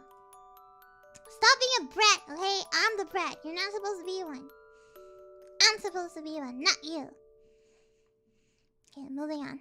See, we're only at 10! It's been like 2 hours. I told you, like, this is gonna be a long way. I'm worried about getting my college assignment done on time, worried about whether I'll ever write my book. I'm basically concerned about doing things I need to do, stuff that makes me have purpose. It's the same thing that I taught just now. It's the same concept. It's the same thing that I've talked about over and over again. Stop worrying about things that has not happened yet. I'm worried about whether I'll ever write my book. Stop thinking that you'll never write a book.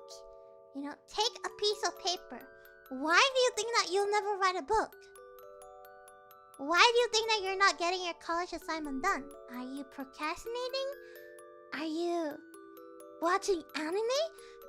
Make that a list and goals for you. Make a goal. I want to write a book. What are the steps of writing a book? I need to find a publisher. I need to have Stories. How do I get the stories? I'll write. How do I write? Get inspiration. Where do I get inspiration? Goals are only unattainable when you don't do enough research about it. Goals are only unattainable when you don't find ways to attain it. If you have all these, make tiny little goal. For you, a big goal is to write a book. Big goal. When you think about it, it's crazy. Because how do I write a book all of a sudden? Make little goals. Find a publisher. Write at least one story a week. Make tiny goals, little goals, macro goals. And then every time you achieve a goal, put a sticker on it. Reward yourself with a drink. Once you achieve a milestone, treat yourself to something. Put that goal in front of you, in front of your computer, and think about it every day. And when you're about to give up, or take a break, like I'm gonna take a break for 2 years. I'm not gonna do this goal, and I'm gonna come back, and it's fine. Take a break, but have the goal be attainable.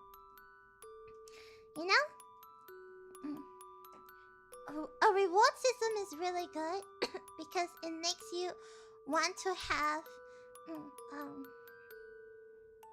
it makes you want to do something, and you reward yourself to it. That's positive reinforcement.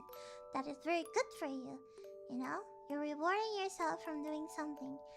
And when you think that I have no purpose in life, look back at the goals you just write. Your purpose in life is to write a book.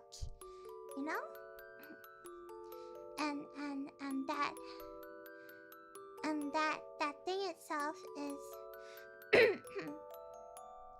sure, it takes time, but you have a lot of time. Nothing in life is a shortcut. So take your time and slowly go through it. And you're worried about getting your college assignment done on time? Do like Pomodoro study, Study like 20 minutes a day. Or make tiny little goals. For example, you need to write a thesis. Okay, you need a theoretical framework. You need a beginning. You need your ending, a conclusion. You need to find articles. You need to read articles. Write it down on a paper. Make all these arrows. Make a list. A lot of people get overwhelmed by all these things because they don't simplify the task yet. They don't set mini goals. They don't set milestones. They don't set timer. They don't set a time. They don't have a schedule. Then you get overwhelmed. You're like, how am I gonna do this? How am I gonna do that? Oh my god, I have so many things I have to do in a week. I'm so overwhelmed. Write it down. What are the things you have to do? Where can you allocate these things in your schedule? For example, Monday, read 2 papers. Tuesday, read 1 paper. Wednesday, write about the paper. Thursday, write about the paper part 2. Friday, make a topic. Saturday, make a conclusion. And write all these goals and stretch them so you have time for your personal space. So time management really takes a play on this, Is Lemmy actually an experienced secretary? No, I'm just manifesting. I read too much Reddit, okay?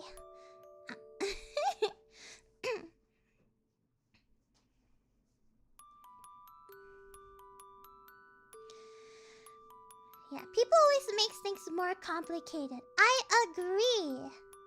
People always make things so complicated, and then their anxiety starts doing the talking before they can even do anything. So a lot of them are like, oh, I wanna write, I wanna do this, I wanna do that. Like I'm all over the place. I don't sit down and really think about my goal and really just list it down and really just once you break it down, you realize, hey, it's not that bad after all,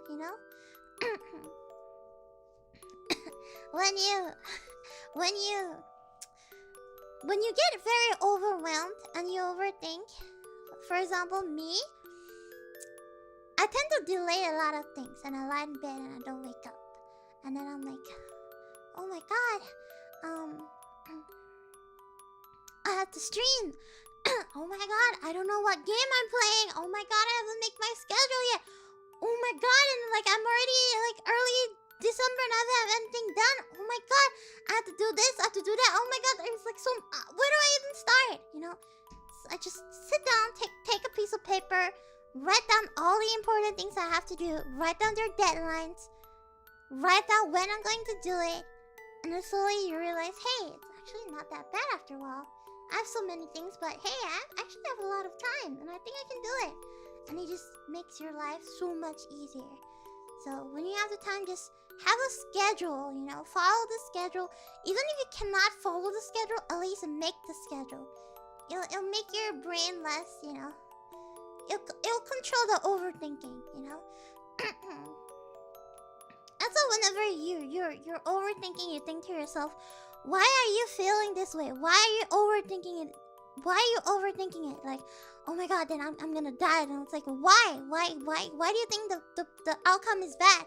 Because you didn't do well? Okay, then now that I didn't do well, list the outcomes. Outcome A, I'm gonna get this. Outcome B, I'm gonna get this. Have a contingency plan. What happens when I get A? I'll do this. What happens if I get B? I'll do this. And then once you really just reframe everything, you realize, hey, actually the problem wasn't so bad after all. I'm just overthinking it. It's actually a tiny little deal. I'm just making a big mess of myself, you know?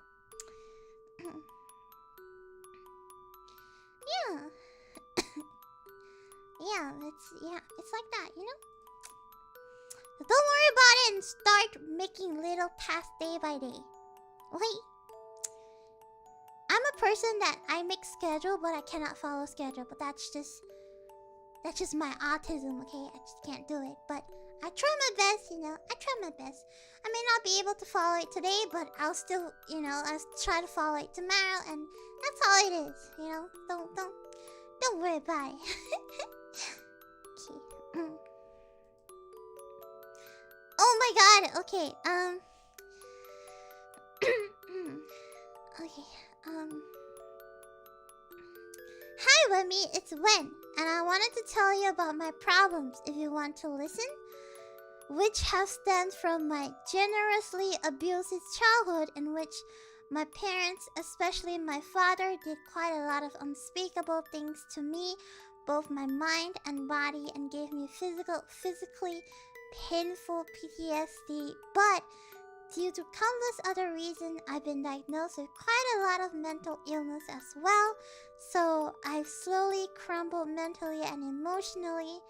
Now I've come up with a cute little coping mechanism of just smiling through every good and bad. So no matter what someone does or say to me, I won't break, I won't cry every night because of how cruel everyone around me is and how much I just want all of it to stop already. And by doing so, I've been able to happily connect and talk with my wonderful unmatched Wemi Oshi and countless other nice and kind VTubers and streamers alike. But the only silly little problem I see is that my older sister, who loves me to no end, may not exactly see my obsessive and clingy love as love, despite how real it is to me.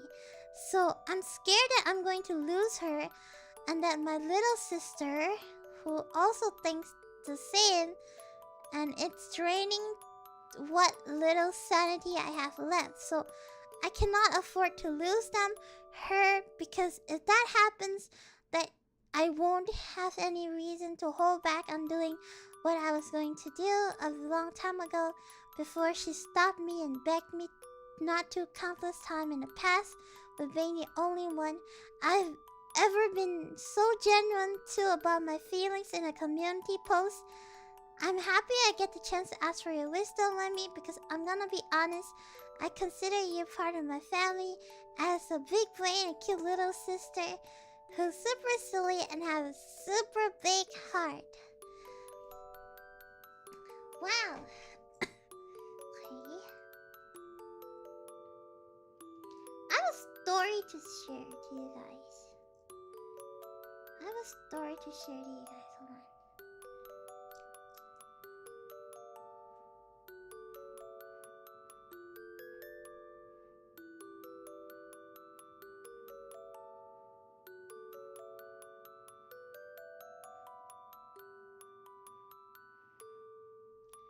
Shoot, did I delete it? No, wait.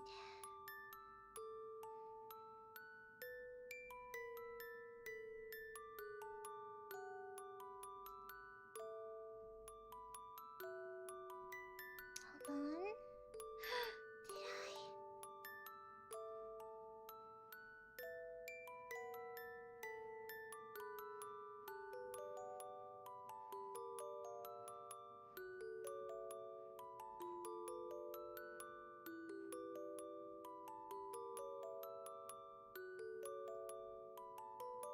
In a moment.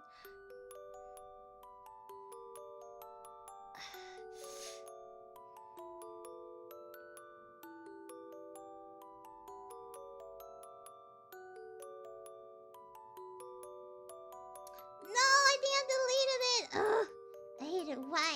I always have like all these stories.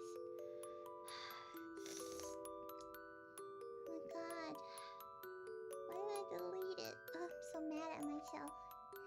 Hold on.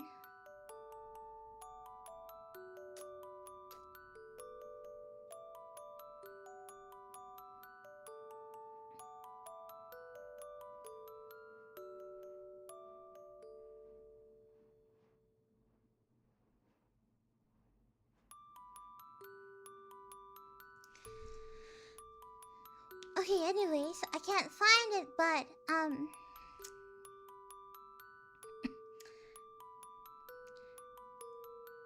I think that so this story was that I want to share was like this little girl. She cries a lot. She's very emotional. She's very emotional, and she cries a lot. And every time she cries, people always scold her. Why are you crying? Why are you constantly crying? And she can't help it but cry. You know, she can't help it. So she would always cry in the toilet alone, because that's when nobody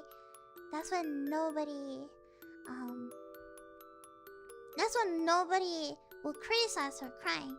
And because of that, she's learned to not cry whenever she feels sad. Whenever she feels like she want to cry, she learned to not cry. And then later on, she realized that she can't cry anymore. Like, no matter how sad she is, she just can't cry anymore. And then she has this meter in her head, and that the meter fills up every time she wants to cry.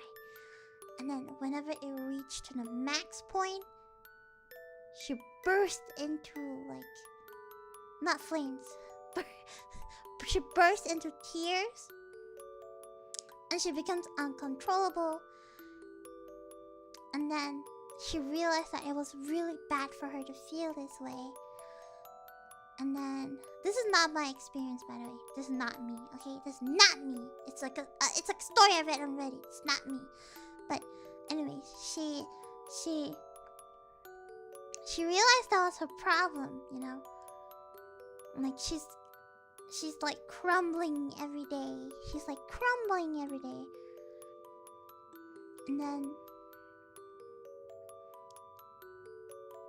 And then like she's so obsessive of holding on to so many things.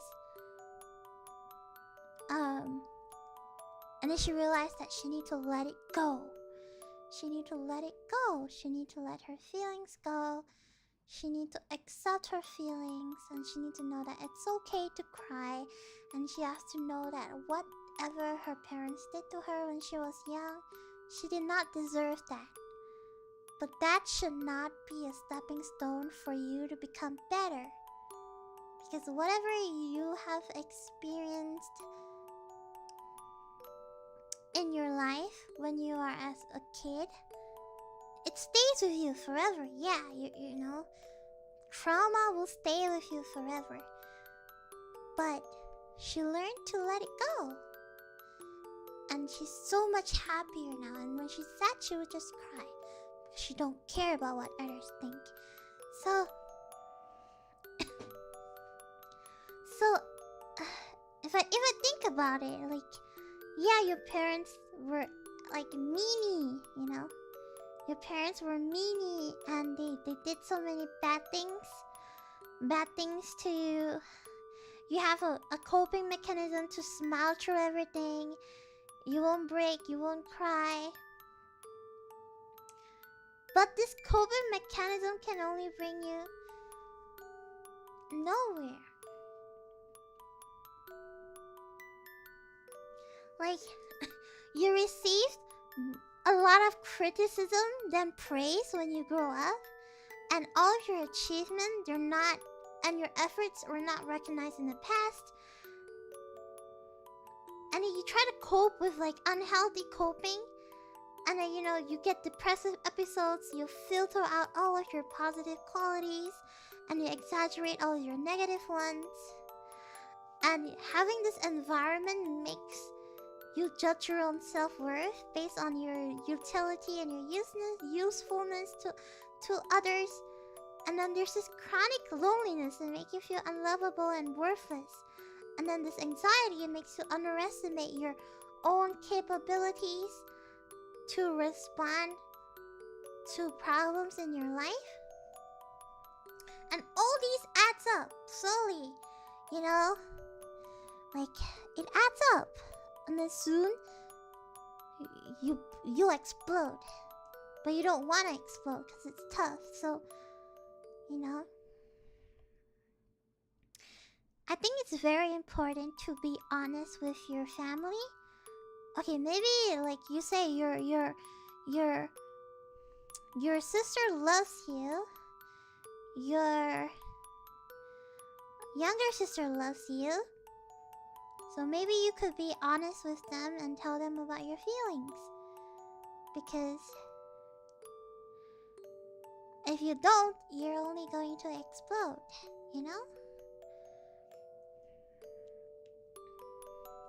And like, this is not a good coping mechanism. So I think you should get professional help. I feel like people have so much stigma. They're like, oh my god, you go to therapy. Like, what the heck? No. These people, they're improving themselves. What are you doing? What are you doing, What are you doing, huh? Stuck in your mom's basement, not improving your miserable life. You know what I mean? Like, people who seek therapy are seeking help because they want to help themselves. They want to improve. That's a good thing, This person has another issue. Why are they afraid of losing their older sister? It's because they're insecure, Because there's no security in the family. Because they think that everyone is going to start leaving them. That stems from not having confidence in yourself and not having self-esteem. So you need to start building your self-esteem. You need to know that it's okay to feel this way. And it's okay. What your parents did when you were young, they're mean. You can never forgive them. It's fine. You don't have to forgive them. They're stupid people doing stupid things. But you have to let it go. You have to let it go that they will never change. They will never apologize to you. You have to let it go that they will never apologize. My dad hits me, but do I think he will ever apologize to me? No. But I let it go. I'm like, whatever. Whatever. Like, it is what it is. I cannot change them. And, like, I cannot, change. But I can escape. I can be better. I can do better. I can change myself while they can be miserable as they can. But I escape. So, like, I think you need to really just speak to somebody else. I think you need to see it in a different perspective,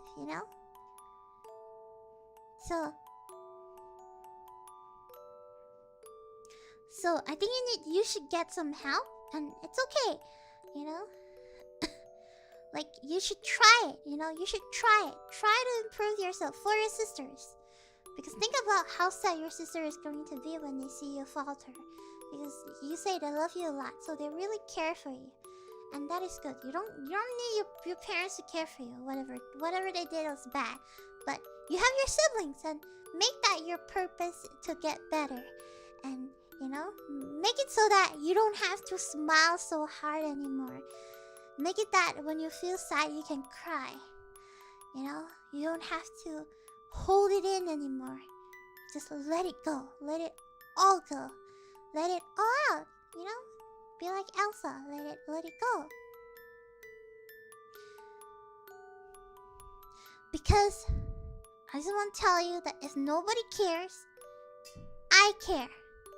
And I want to let you know that your journey is still a long way ahead. You did not go through all that crap for nothing, okay?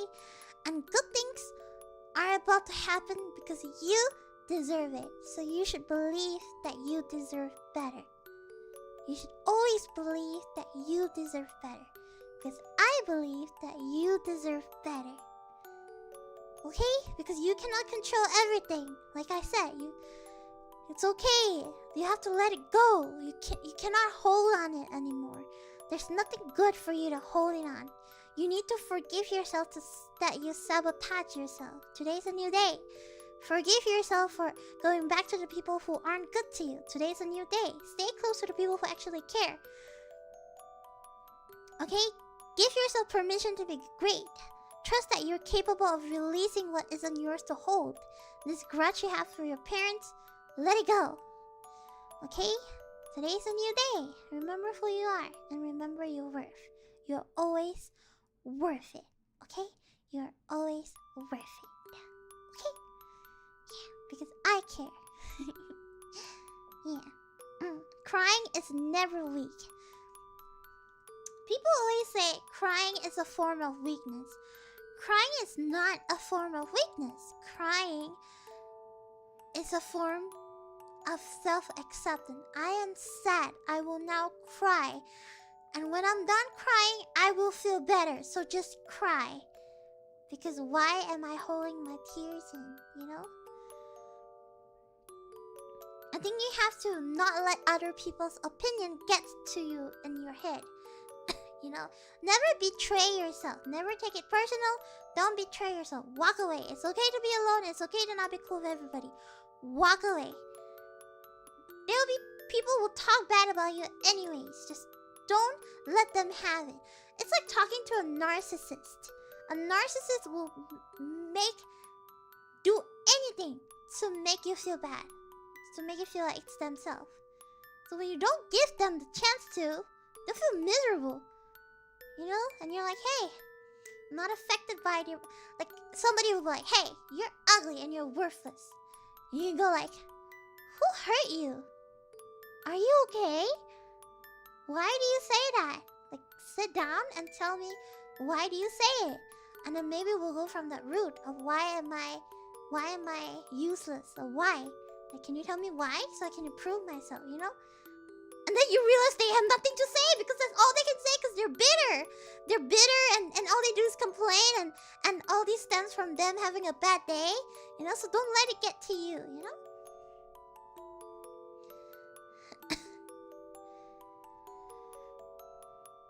Right? Yeah. The legendary dragon of Dojima had cried too. Exactly! Ah. Kiss, kiss. Bye bye, you are. じゃあね、また明日。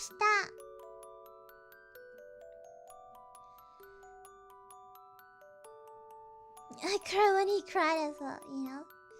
Yeah, don't let it affect you. It's okay, I cried when Kiryu cried too. I just can't. I cried when Majima cried too. You know, when a clown like him start to cry, you know things going south. And look, a clown like him can cry too. Like, a clown like him can cry too.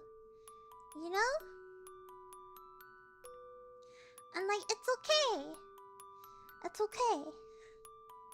Maybe it's a crybaby. Yeah, I'm a crybaby, but what's wrong with being a crybaby? You know? Yeah, I cry, but you know, what's wrong about it? You know? It's me. It's me. I'm a very emotional people. I'm very emotional people. I'm a very emotional Nephilim. I have a very soft heart. No matter how bratty I am, I have a very soft heart. I have a very soft heart. I feel very bad for, you know, like you guys say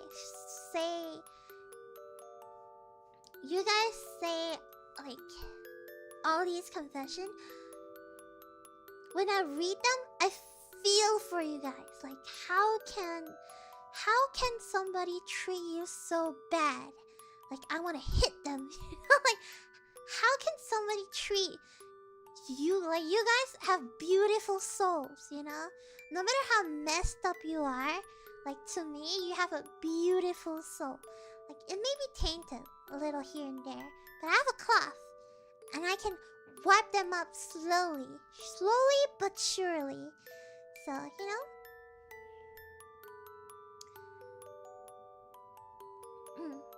So yeah, it's yeah, it's like that. Yeah. I think of you guys as very beautiful soul, you know? And whenever you're having a bad day, I feel very bad that you're having a bad day. But I know that you can do it. I know that you can grow.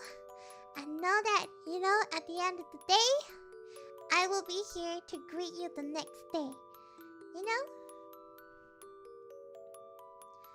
So yeah.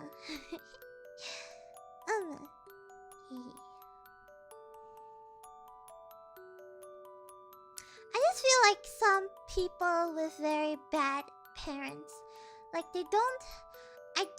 I genuinely cannot believe that some parents can do such thing to a child.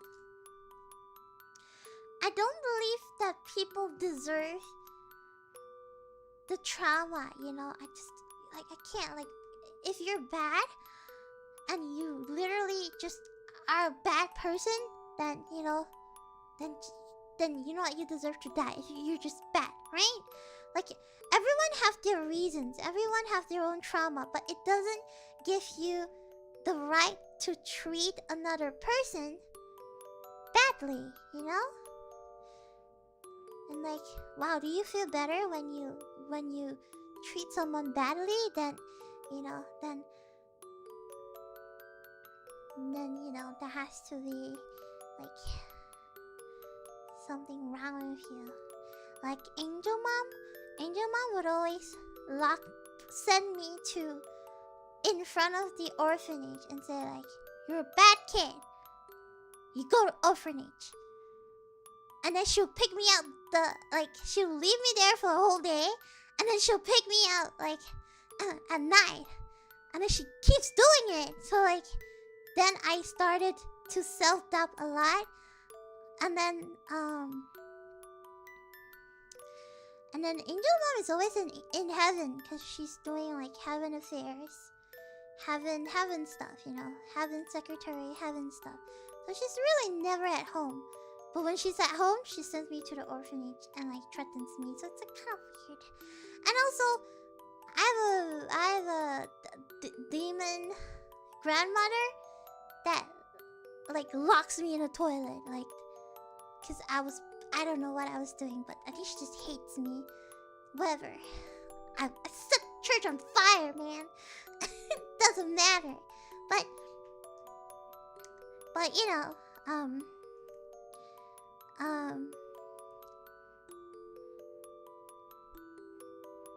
yeah, you know, things like that. And my dad hits me, so hey, if you want to talk about bad childhood, I have a whole list of bad childhood to tell you about. I know, like when I was younger, like when I was like 1 year old, 2 years old, 1 or 2, like all I think about is my parents leaving me. Like that's crazy. I do not think any 1-year-old deserves to feel the way they feel. I truly do not like think they should, you know, ever be treated that way. That's why I have so much compassion and helping people, because I feel like nobody deserves to be treated that way. And even if they are, like, I can try my best to make you happy. So that's why when you tell me, oh my god, Remi, you make me so happy, I'm like, yay, I make you so happy. I'm happy if I make you happy. I'm happy that you're happy. And you won't realize, but you gave me, you know, the strength to move on too. So we're both helping each other out, you know? Yeah, like you don't realize it, but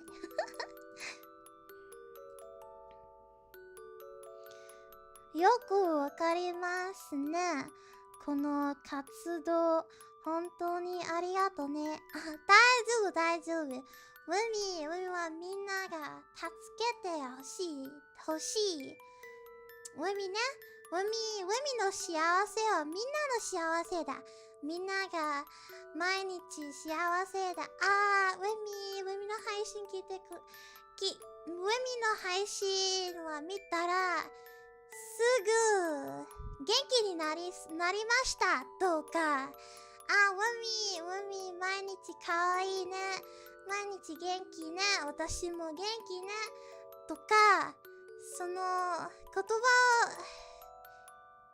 聞いたら、わー、嬉しいな。海がとても嬉しいな。みんなが悪いの日が来ると海の配信が見たらすぐ元気になりそう。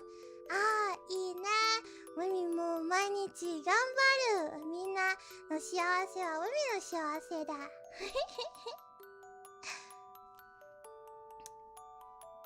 Okay, what I'm saying is like, you know, when you're having a bad day and then you come to Lumi's stream and you're like, wow, I'm a good day. I'm a good day. I become good. I'm happy. That makes me happy. Because your happiness is my happiness. Your Japanese is pretty good. It's not good, but I try my best, okay?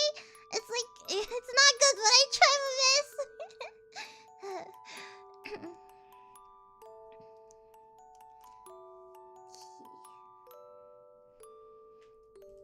I'm glad we're here to help each other.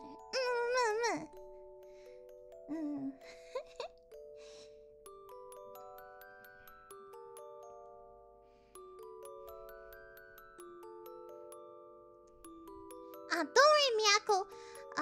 Don't worry. You're not inconveniencing me, but maybe you could write the story in a more, like, write it to me. Maybe not in the comments, because the comments go pretty fast and I can't really see it. So maybe you could like model it to me. Yeah, and then I'll read it out next time. Yeah, so we don't disrupt each other, because it's like I'm doing one thing and you're doing another thing. So like chat is like going left and right and I'm like, oh my god, what should I do? Chat is going left and right. And then I keep talking and I'm like, oh no, I'm lost. So I'm looking, but maybe you could write it in the manual and we'll all together talk about it. Yeah, being able to talk like that level is impressive for me. Really? I need more practice. I need more people to speak Japanese too. I'm only just talking to myself, so it's like so it's so, you know, like I'm working hard because I want to have more JP viewers, because I feel really bad whenever you come to my stream and all I speak is English. Like I feel really bad, so I want to work my hardest to speak more Japanese so I can talk to you guys. Yeah. 海頑張る。日本語によくもっともっと上手になりたい。そしたら海がみんなが喋ることができるよ。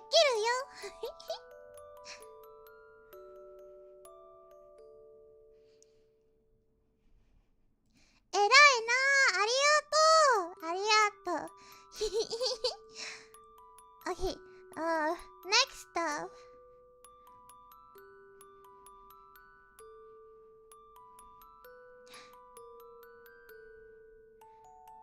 頑張ってね。応援する。ありがとう。Okay, so I'm so sorry, but wait. I I saw this and I was like, what is going on? But okay. Okay, so I'm ace, but my friends generally think I'm gay. Maybe it's the fact that I make a lot of gay jokes. Jokingly flirting with the homies. Guys, stop! Stop! This is serious! Guys, stop laughing! This is serious, okay? Serious! Stop! But one of my friends said... the other day, he's not in the closet. He's the entire he's the entire department. Okay. The thing is, I'm fine with being at the end of the joke. Like, my opinion is that it's better people are laughing at you than not laughing at all. But man, it is kind of tiring having to defend myself from the gay allegation, and literally every time I hop into a VC with my mates. Any advice?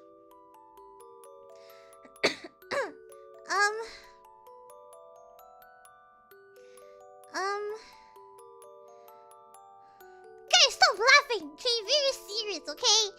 Very serious. What would you feel like somebody call you gay, okay? I mean, I call your mom gay all the time, but it's a joke, so...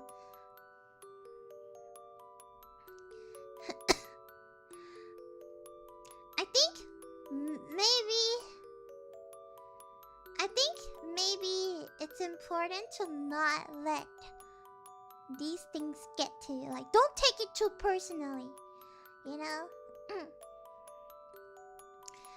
Like, I think it's important to not take this too seriously. Like I've said before, don't take it too seriously. Maybe they're joking because they don't know the boundaries. Because they don't know, like, if it's okay. Like, if it's okay. Because they don't know what is okay and what is not. So when you're okay with it, they think, oh, like, hey, he's okay. Let's call him gay, you know? Like, ha, gay. You know, like, he's fine. Because they don't know the boundary. Because they don't know. There's no boundary. There's no limitation. Like, they don't know if they hurt you or not. Like, they generally don't know. That's what I feel, you know? I think you should talk to them and say, hey, actually, like, just be cool. I know we all joke about the gay stuff, but I actually not gay. And then, like, I think that's okay. Because if they take offense to that, then they're not your friends. They're not your homies no more. Like, homies, they learn. And they understand each other. And they're friends, you know? Like, maybe just tell them, like, hey, like, I'm fine with being the end of the joke, but, like, every time I have to defend myself, you know, and it's kind of, you know, making me feel a little bad, and, you know, and if your bros still laugh at you, then they're not really your friends. They're just here to laugh at you, because they're feeling insecure about themselves. Just remember, if people, like, joke really badly at you all the time, they are bullies. Or if they're not bullies, then they just like to see somebody get hurt. And it's a them problem. And you shouldn't take that. You shouldn't take that. Like, you know, some people might be oppressive, might be aggressive, but you don't let it get to you, okay? So stop taking things too personally. People are going to be mean, whatever. They're going to be mean anyway, so don't take it too personally. When you detach yourself from that, you'll feel happier. When you don't take it too personal, like, hey, it's a joke, like, haha, it's a joke, guys, it's a joke. But if you constantly have to remind them, then maybe it's time for you to tell them the truth. Like, hey, I'm not really happy with this gay thing. Like, I know it's a joke and all, but, you know, actually it just makes me feel a little, like, bad about myself. And then, you know, if they're really your friends and they're like, oh, I'm so sorry, then they won't make the joke ever again. Then yeah, it's fun. It's good, right? You know? Just remember that you yourself is important. You have to develop boundaries. Stop being a pushover. You have to understand what behavior you will accept and what behavior you will reject. And then let them know, because you have to prioritize yourself. You have to trust your own feelings, okay? Just tell them off, man. Like, hey, your mom's gay, your dad's gay, your whole family's gay. How do you feel about that? You feel bad, right? Because that's how I feel, Just tell them, Because the fact that you have to defend yourself from being gay every time is kind of insane. So maybe they don't know the gravity of their jokes, Maybe they don't know. And then, just tell them if they're like, man, why are you so sensitive? Then it's a damn problem, And it's like it's a damn problem, right? It's not your problem, it's a damn problem. Just them being freaking insecure about themselves. Yeah.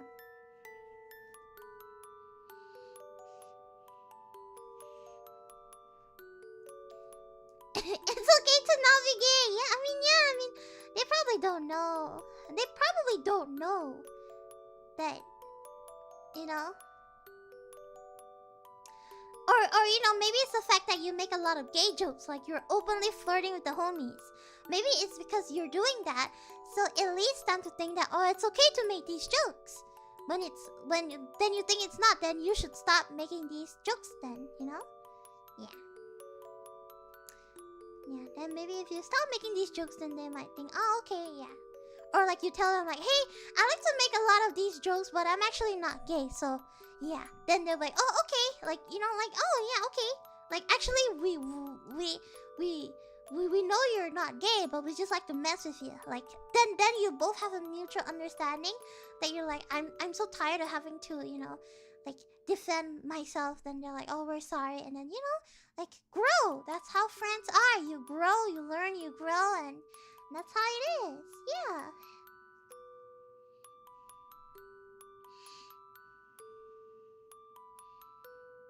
When you say JK after suggesting you put the Minecraft beds together, do they know you actually means JK? Kiss your homies? Right? It's just a joke, man. Like, sleeping together doesn't mean anything.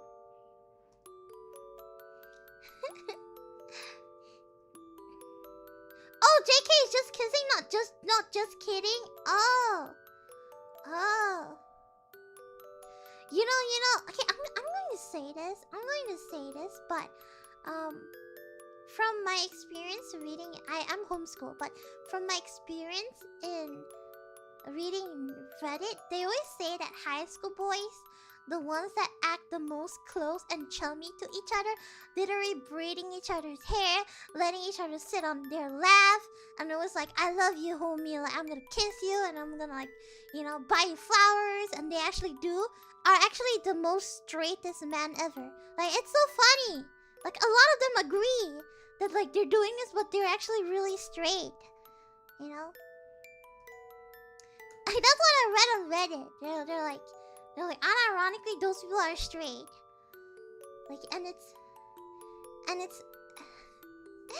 like quite normal for them. Like, like maybe it's just like a boy joke. I don't know about guys. You guys know more about guys than me, who know about guys. Right? It's like maybe girls are like, hey, we could sleep together and kai, but they're actually just straight, I don't know, maybe. I don't know. I don't know. I feel like it's always good to have transparency. So it's always good to tell them when you feel uncomfortable, because they're your friends and they will always understand you. Yeah.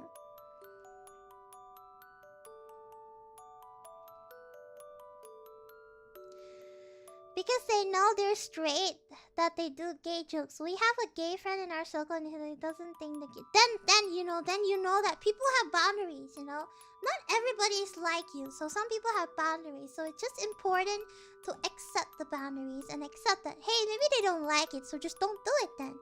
if you want to keep the friendship, you know? Yeah. Anyways, moving on. So, I'm going to skip a lot of context, but my mother is pressuring me to take a nepotism job. Okay. It's something I'm not comfortable even discussing is going to give me PTSD, but I realistically do need a summer job. I've been putting applications to... Oh my god, I'm having gastric, I think. My stomach's like... Literally turning into Nurgle. I've been putting applications into too many places, but haven't actually gotten response. Even for part-time work, it feels scummy to me to cut someone off and I use their name to land a part-time job. I like your advice. Okay, I'm gonna tell you that the world is a very tough place. Okay? Sometimes you need to have a very strong skin and leverage. I don't know what leverage means, but leverage your network. Okay? If you take the job and know that you're gonna get a lot of money, do it. Think about the money. Think about the money, okay? Use every advantage that you have, okay? Like, yeah, discussing about, you know, your dad makes you have flashbacks. Then maybe go see a therapist and then work on it, you know, and know that, and let it go. Maybe that is something that, you know, that is triggering you, and, you know, you have to find the root of why it triggers you, and then you let it go. But you, like you said, you realistically need a summer job. You've been putting application, you're not, you know, getting anything. And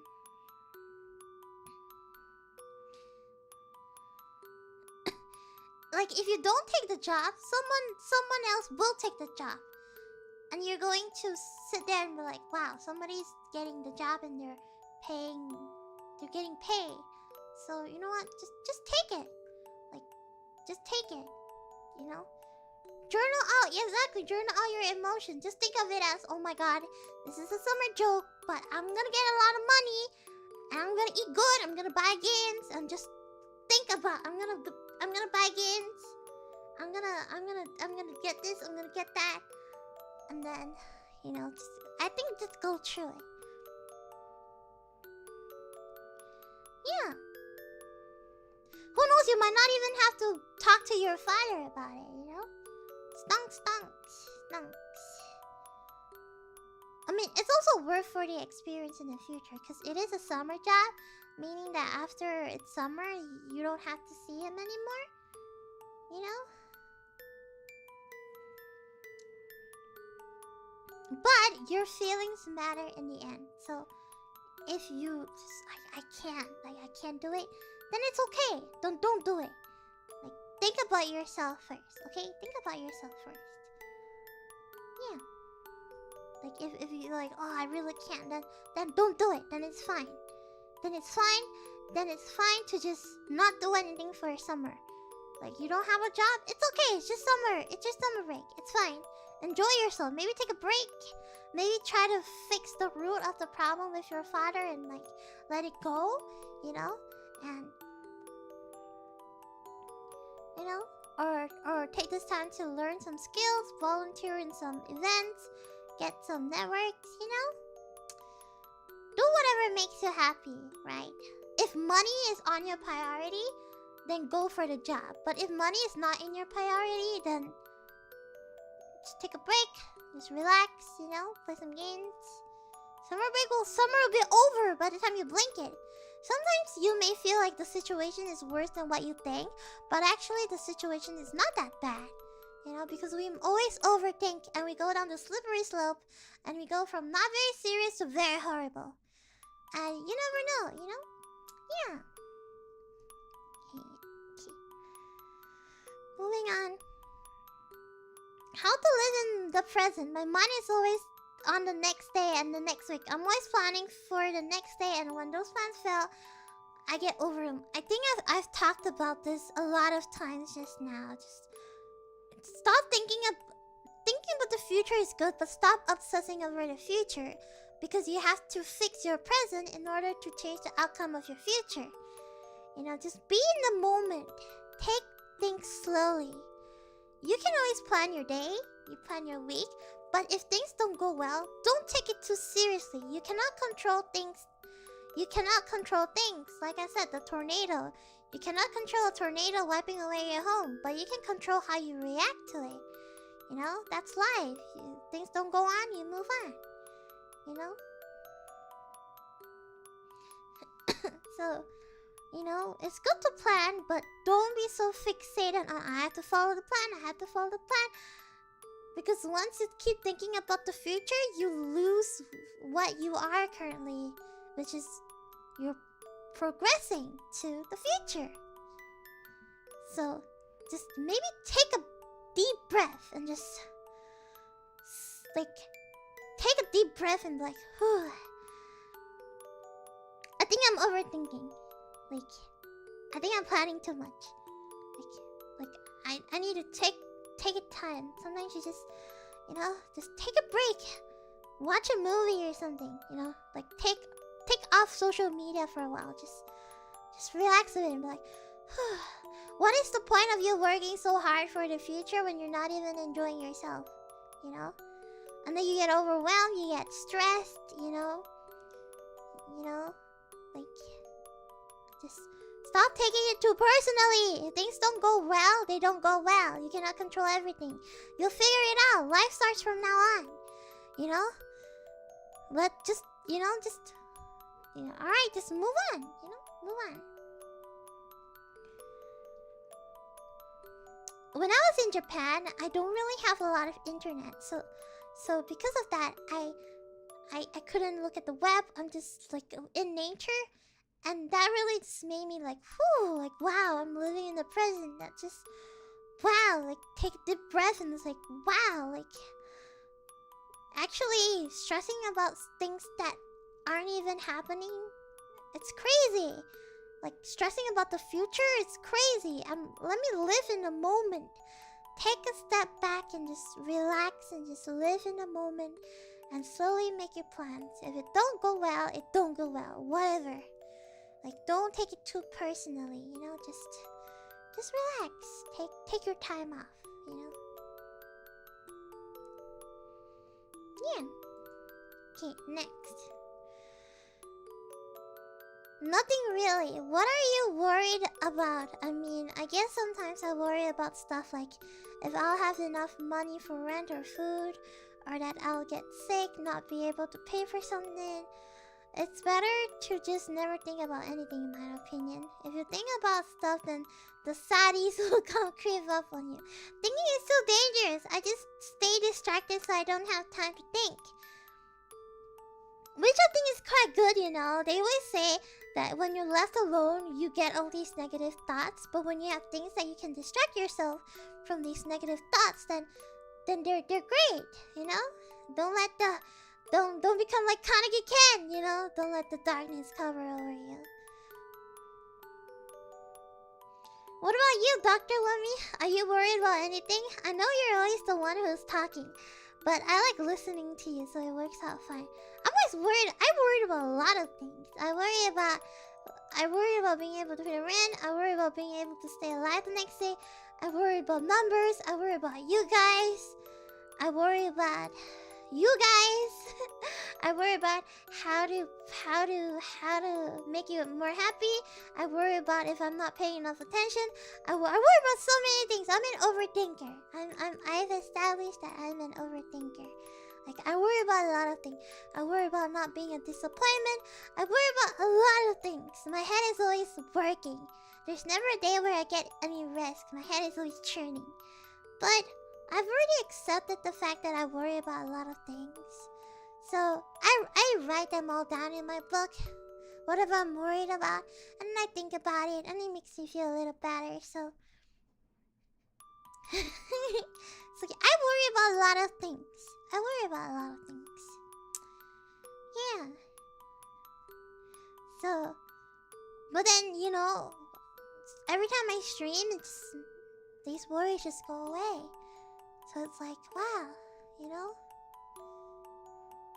Like, I'm a lot happier than I am, like, a few months ago. But, yeah, like, wow. And then, you know, like, then you think about, like, oh my god, like, are you guys gonna leave me? And, like, so, like, oh my god, like, you know, but that stems from me being not confident. But right now, I'm confident. I'm confident that you guys will stay.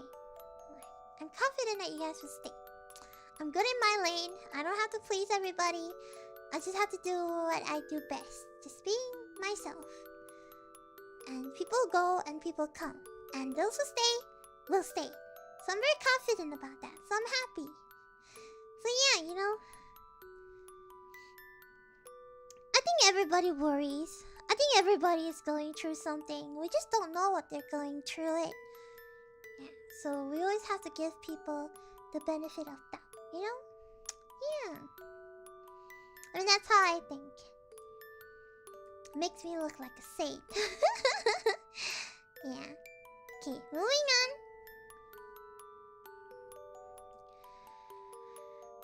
Oh my god, the same thing. Okay. For as long as I can remember, I've always felt this total disconnect from other people. That regardless of effort or shared interest, I'm always at this uphill fight. Not just to fit in somewhere, but also just to talk to someone or establish a bond with a stranger to any degree. Having a personality that's very reliant on others to approach me first, I am having a hard time making friends and have an even harder time keeping them. I'm not sure how much of chat can relate, but if you feel like me, then you're not alone. There are two types of friends. Number one, high maintenance friends, and number two, low maintenance friends. I feel like in your life, you need to have very close friends. Just one friend. One friend is all you need compared to 1,000 friends.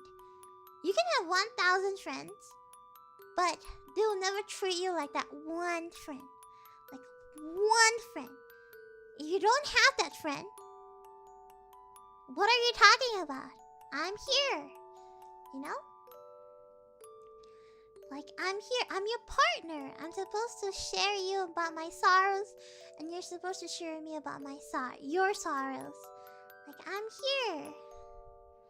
I am more than friends. I'm your lifelong partner, and I love you, and I care about you, and that's all you need. That's all you need, okay? That's all you need. And like, but that's, okay, out of the question. People always think that they need to have a lot of friends. If I move to a new country, I must have a group of friends in that country. But these friends, they come and go. Will they be here for you when you need them most? Probably not. And in my opinion, I think low maintenance friends are the best. Like, I think low maintenance friends are very good. It's because people have lives, right? People are busy, they're working, they have a working schedule, they're very busy in their life. Not everybody can chat every day, and not everybody can play games every night, and not everybody can chat like every once in 2 days. Like, not everybody can do that. People go through points where they can chat every day to points where they can only chat once a month because they're just so busy. They have their own lives. They you know, they just, so many things going out for them. But they'll always have your back. You know, it's those friends that when you're in your lowest, they will help you no matter what. And you guys cannot talk for months, but the moment you talk, it's like there was no difference in the distance at all. and they're very confident. Like, I got you, homie. I may be busy right now, but I got you, homie. Whenever you feel sad, come and talk to me. And you don't always have to approach them. You know?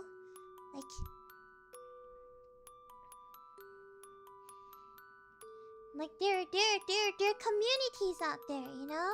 Like, there's always people. Like, it's okay to be the introverted one. I feel it. I'm very introverted too. I don't really know anybody. And that's okay. It's okay to feel disconnect from other people. Like, you don't have to be friends with everybody. You don't have to KK with everybody. You don't have to be friends with everybody. It's okay to be alone. I feel like this is a big thing. It's okay to be alone. It's okay to not have friends. It's okay to only have one friend. It's okay. You know? Like, you'd rather have one good friend than 1,000 bad friends, you know? And it's okay. So, maybe the reason why you feel like it's harder to keep them is because they're high maintenance. And because they're high maintenance, you get very tired, your social battery run out, and then there's like a disconnect, and then, you know, they slowly make a distance. Then, you know, like, soon you'll probably meet somebody who's very low maintenance just like you. You know, like, you make an effort, like, hey, maybe let's hang out, maybe let's go and like to a cafe, or like, hey, let's play a game maybe once a month.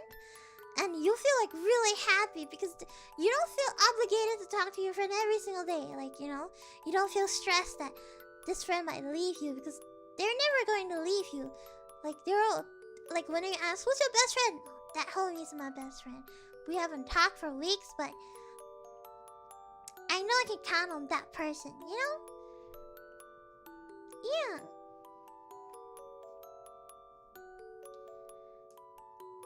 So, like, I think it's okay.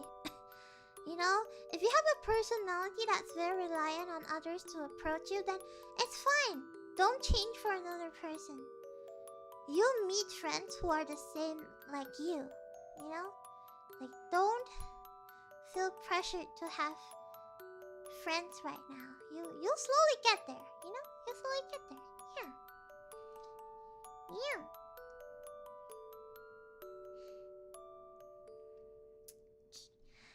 Moving on.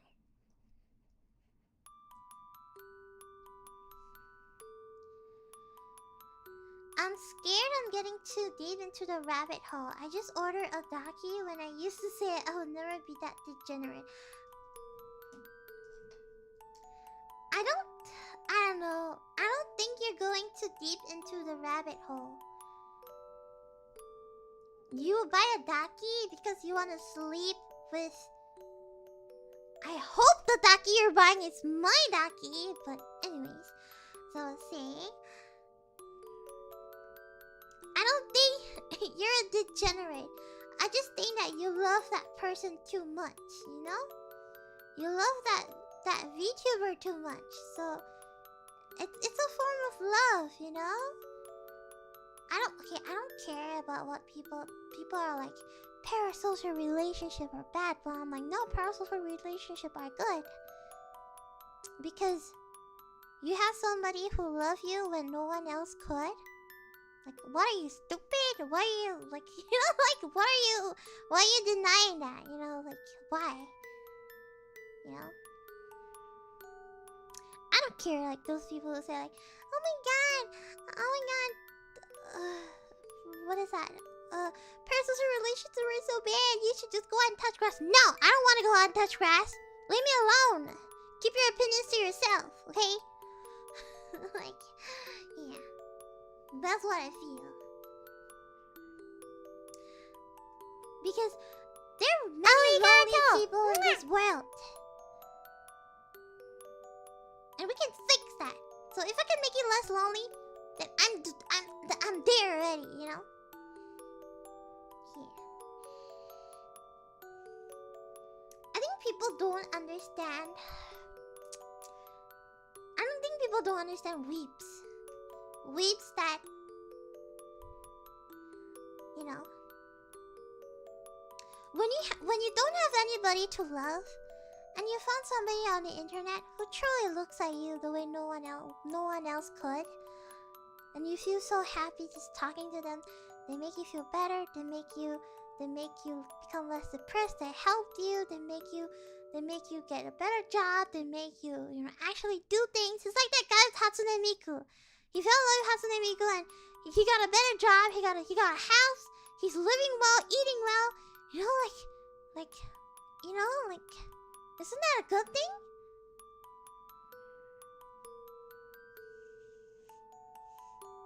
So, yeah,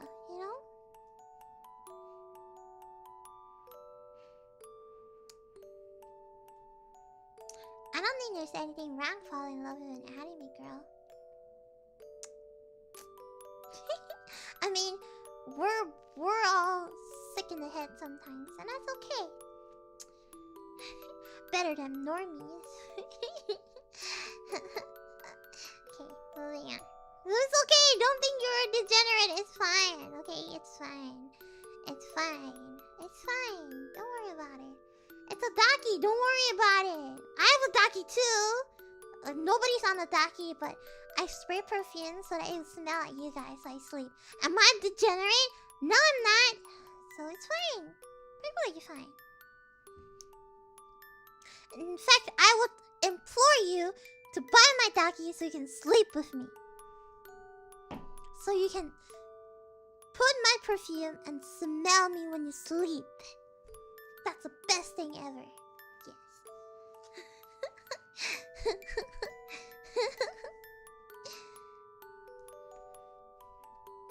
You could probably get a holodaki. I don't want because it feels like I'm cheating. I don't want. So it's you guys. I can't. I'm not a cheater. I'm loyal. I'm super loyal. I take loyalty to the next level. If I make a promise, I will fulfill that promise. I'm loyal. I can't do that.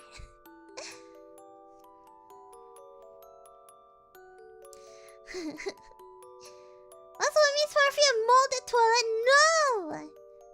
I smell really nice, okay? I smell really nice. Okay, next. Dear Lemmy, after being laid off, I have been watching a lot of streams and starting to think of my Oshi as an actual friend since I don't have anybody, but I know they're not my friend and they never will. Should I stop watching them and go No! What do you mean they never will be your friend? They will be your friend. They are your friend. Your Oshi is your friend. Your Oshi is your lover. Your Oshi is your support. Your Oshi is there for you when you need them. They're your Oshi. They're your special somebody. So,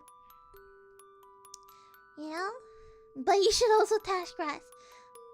If you don't want to touch grass, don't touch grass. It's fine. I mean, I don't have any friends. I only have you guys. So, I'm still living my best life. So, don't touch grass. I think you're good. You love your Oshi, so your Oshi is your friend, Yeah. Hey, Lemmy, can I borrow like $50? I'm sorry, I don't have money. I'm broke. I'm a broke Nephilim, man. Just paid the rent. Remember when Lemmy gave her drum for a social confession to Chess? Stop it! No, don't bring back my black history! I say stupid things when I'm like that. Okay, moving on. Hi, Lemmy. Music has always been my refuge during the tough times in my life. It gave me hope that perhaps I could help others. Wait, can't read. I can't read. Oh, I could help others with my music, and I dreamt of becoming a music producer. However, after getting past those tough times, even with all the resources and time I could want, I find myself doing nothing for my dream. My dream has slowly turned into a reminder of all the time I feel like I've wasted. How can I reignite my passion and motivation for my best dream?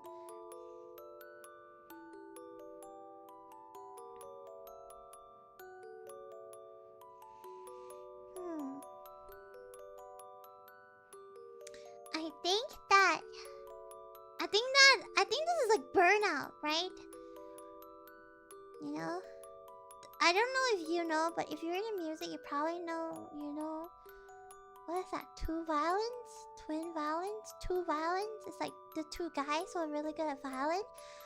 They talked about like them going to this burnout stage where they absolutely do not want to touch violins, and they couldn't touch it, and then they took a break, and then they come back stronger. So I think maybe you should take a break. Maybe take a break, stop any music thing, and just refresh your mind. Do like a factory reset, and then come back and get inspired again. Because if you're doing the same thing constantly again and again and again without really goals in your head, no milestones, no goals, then you're gonna get lost and you're gonna get tired, and then you won't be able to. You feel like everything is the same, Like they always say, do not work your hobby because you're gonna get tired of it all. But you should, even if you do it, then you should take a break. Yeah, two set, yeah. Then you should take a break. Take a break. Stop doing music.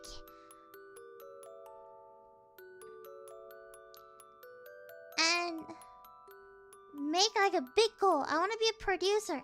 How do I want to be a producer? Make little goals. I have to make music. How do I make music? I have to do this, I have to do that. Make them into attainable goal, and don't set a time frame. Maybe set it like, in 10 years I'm gonna become a music producer. And that's okay. And then, slowly work down the list and you'll get there. Yeah. Take a break. Refresh your mind. Whenever you're in burnout, or whenever you're having like writer's block, take a break. See something different. See something else, Do something else. And then you'll come back and you have a refreshed mind. Yeah.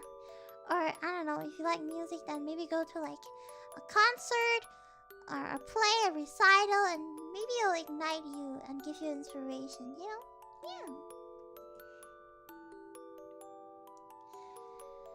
Okay. Hi, Remi. I recently got divorced. Oof. I run a shop where I live and just sat down to do my finances.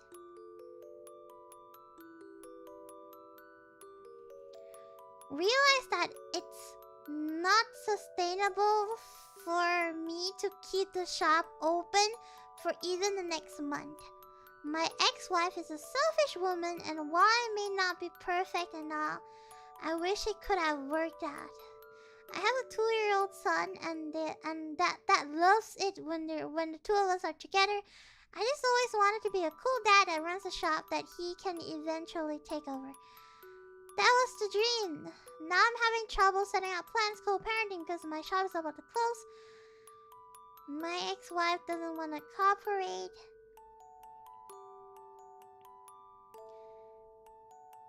And overall, I just want my boy to be happy. Ooh, that's rough. Oof.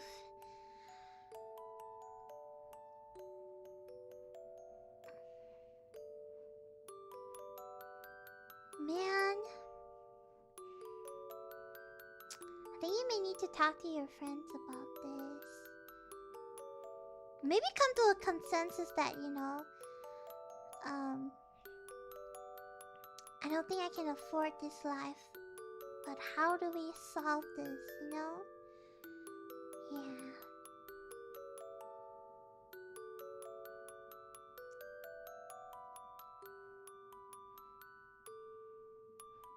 Yeah, it's rough, man. It's rough, It's rough, but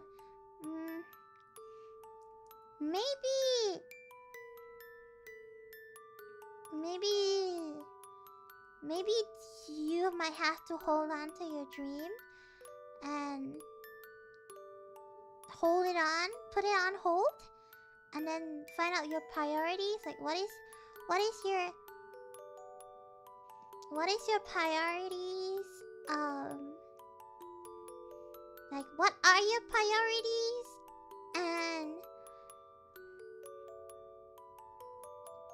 And sometimes, like, dreams like having a shop for your kid in the future, I feel like you could do that again in a few years. Maybe the love isn't really owning a shop. The love is passing down something you love to your kid. Maybe that was your dream. you know, that is your dream. So, also Miyako, I did not ban you. Don't worry about it. It's just YouTube. Sometimes YouTube's like that. Maybe because you spam a lot and then YouTube's like, oh no, but don't worry, I didn't ban you. Okay, anyways, yeah, there's Automat on YouTube. Sometimes they just delete messages, so I can't really see it.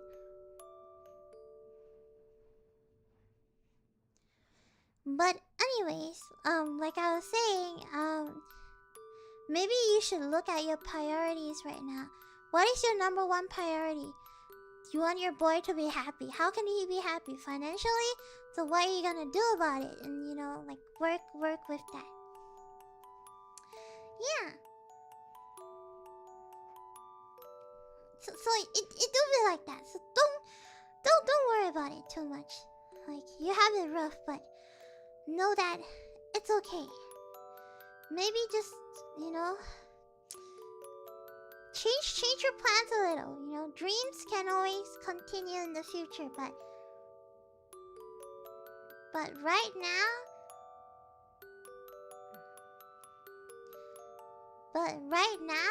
you know, right now, just focus on your kids to survive, and then continue on. And don't worry, Miyako. I do not have a heart to hate somebody. If a person make a mistake and they really, from the bottom of their heart, regrets the decision, then it's okay. You know, people make mistakes. You cannot hold people to a pedestal and expect them to not make mistakes, because that's what humans are. Humans make mistakes and then they grow. Except if you cheat on me, then you deserve nothing but death. Yes, that's something I hold you guys to a pedestal. Yes.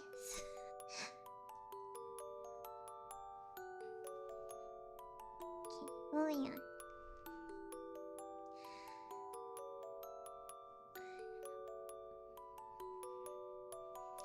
Cheaters will perish. Yes. Yes, I take this very seriously. I struggle with self-image. I have a lot of freckles and my height makes me stand out. I'm a person that likes to keep to myself, so it sucks to stand out. Maybe it's, you know, I feel like self-confidence takes a while. It takes a while to have self-confidence. You have to slowly build up your self-confidence. I think it's, most importantly, is to accept who you are. You know, it's to accept that you have a lot of freckles and accept that you're very tall. And it's okay to have a lot of freckles, and it's okay to be tall. And, you know, maybe from there, you have to learn that, hey, you know, like freckles are really cute, and wow, being tall, I wish I could be tall. I'm the opposite of tall. And like, you know, if that makes you feel better. You know, just...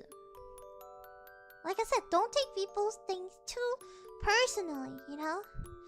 People like, oh my god, you're too tall, you're so tall. Like, maybe they're just jealous because they wish they could be tall. Or people like, why do you have a lot of freckles? Maybe they're just jealous because they want to be special too, you know?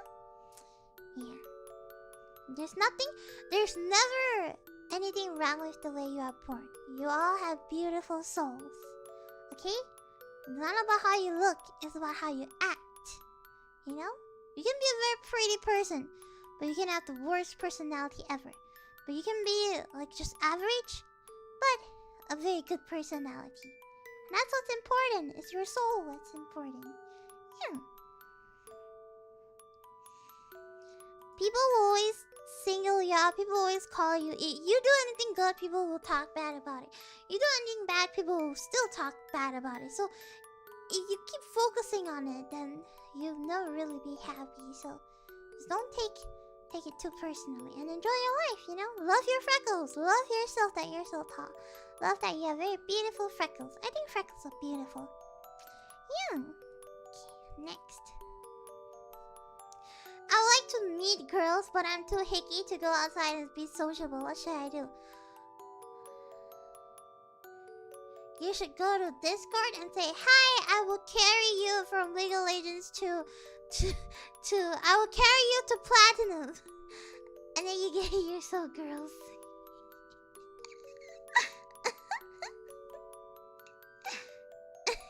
No, I'm just kidding. I'm just kidding.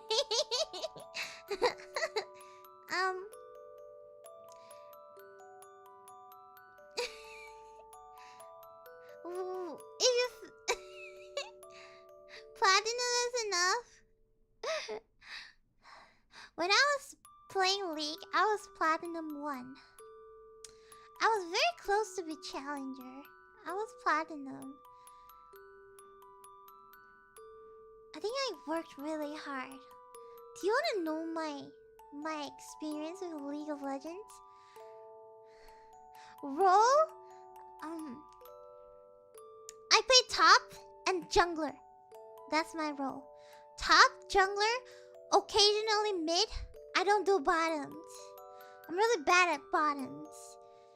Maybe some ADC, but I suck at support because I'm so self-centered. So I suck at support. I cannot support for the love of my life. I suck at it, like so bad. Like I just can't. But I'm a top, okay? I'm a top.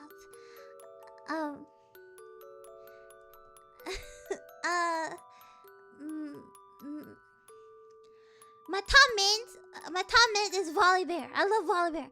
I like to play Volibear. I like to play Darius. I like to play Volibear. I like to play AP Malphite. Sometimes when they say, "Hey, we need a support," I'm just gonna go AP Malphite support. Like, cannot support for the god of my life. Anyways, I play Nasus too. I like playing Nasus. AP Nasus, my life. Yeah, but mainly I'm a Akali main. I mean Akali. I mean Diana. Yeah. For jungle, I main Sejuani. I main Kha'Zix. I like the jump and kill mechanics. I always follow jump and kill. Yeah. I play Talia, right? And then whatever. But anyways, yeah, a bouncer. Yeah, a bouncer. I like bouncing. I like bouncing.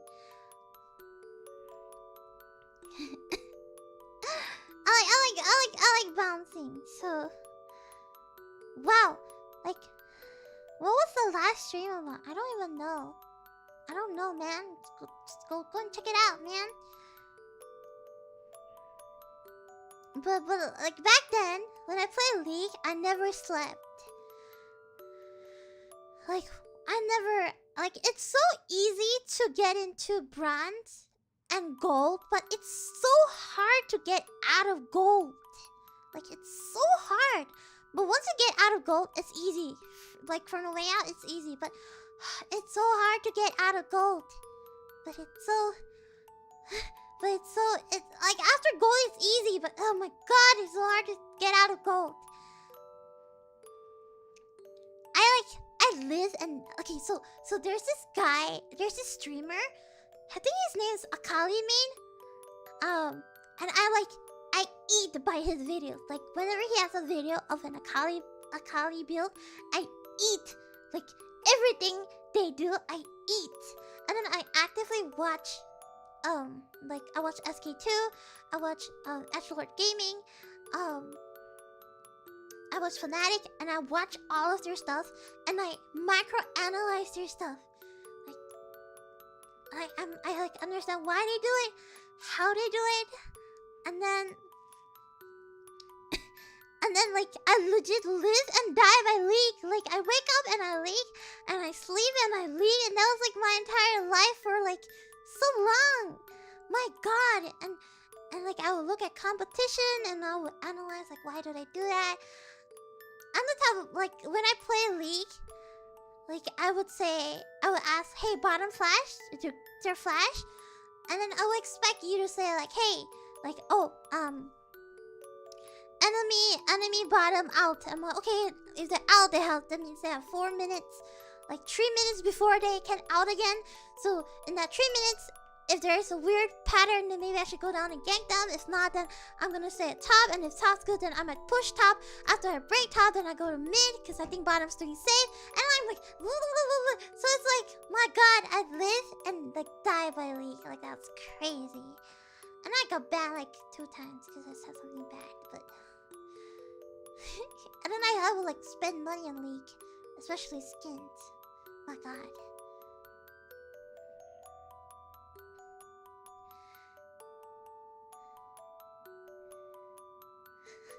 Wemmy's gonna go pro one day.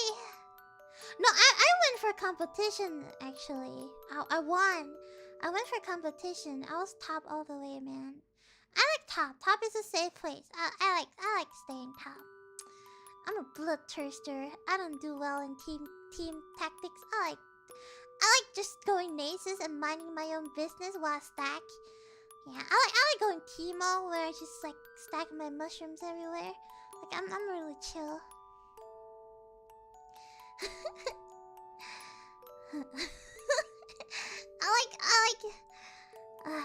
Yeah, split pusher. Yeah, I'm a split pusher. I cannot. Yeah, I can. Yeah, man, I cannot. I would go crazy. So, but then I stopped because I was getting too toxic. It was getting into my head. I was so toxic. Like if I have to go out to eat lunch, I'll think, why do I go out and eat lunch when I could spend 15 minutes in the Rift? Or like, you know, whenever I get so angry at people, I'm like, oh my god, I'm gonna 1v1 this guy and he's gonna die. And I became so toxic and I'm like, wait a minute, oh my god, I need to take a break. I'm gonna take a break. And then I took a break and then I stopped League and I'm like, yeah, I'm happier now. Hee ha la la, I'll never play League ever again.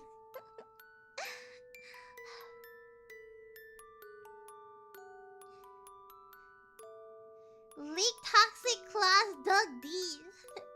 You know, I would literally ask people to 1v1 me so I could improve. Like, legit. Like, I remember training my Akali for 3 months. So I could be like the best Akali in my region. Like, I trained. I asked people if they could help me to 1v1 so I could learn from them. Like, that's what I do, man. Don't have a freaking life. And then I quit, so. I'm happier now with League, so just don't play League. Should I play League with them? I can't, because they're an NA server. If I use a VPN, my internet is already poopy enough. If I use a VPN, it's gonna go even worse. Do you have a training montage? I had training lessons, like training. I was training. I remember asking a challenger if they could train me, and I went like on a training, like 6 months training, man. Like, whew, I was there. I was living my life, yeah.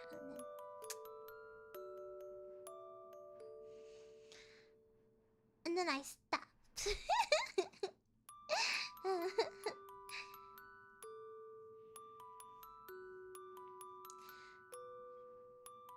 Anyways, moving on.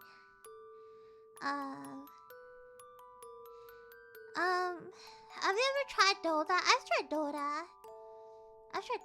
But Dota is so long.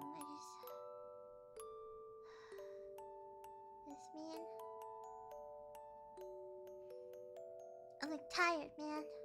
When you get into the kind of lobby I have. Whew. Anyways, okay, stop talking about League. Anyways,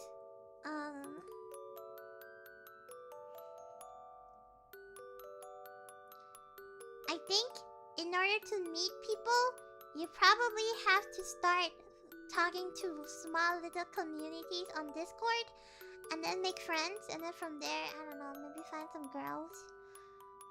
Yeah, I don't know anything about relationship things. I'm probably the worst person to ask about relationship things. But bye-bye, Daniel. Good night. Good night.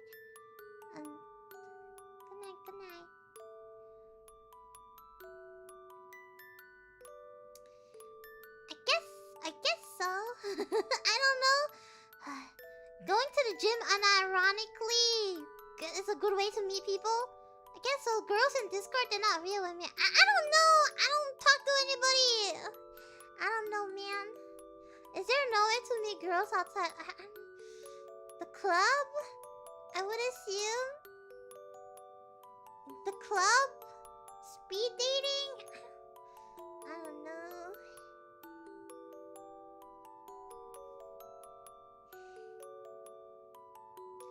Anime conventions?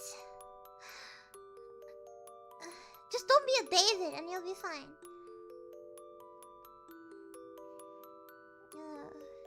Maybe like find something you're interested in, you know? Or accept that you're a hickey forever and you're not meant to meet girls and you're meant to like anime girls. Yeah.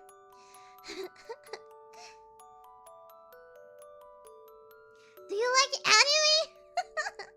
I don't know. I don't know how to meet girls. You shouldn't be meeting girls.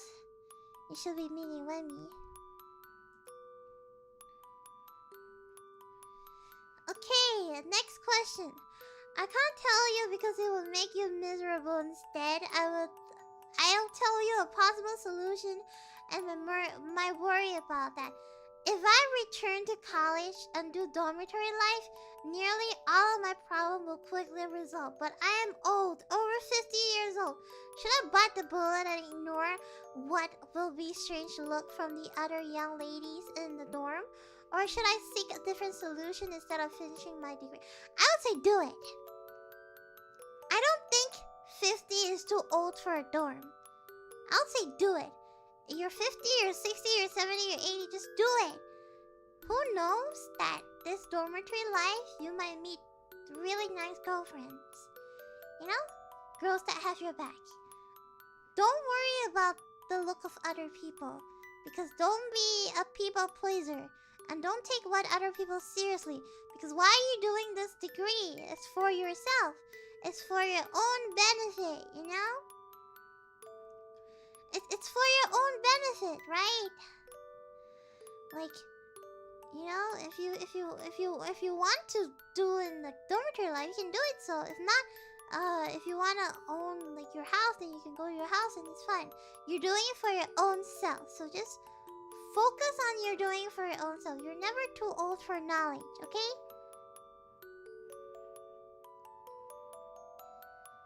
Yeah. It's never too late to go to college. Exactly. So, you know, if you want to do dormitory life, you can. You can do it. I mean, it's perfectly fine.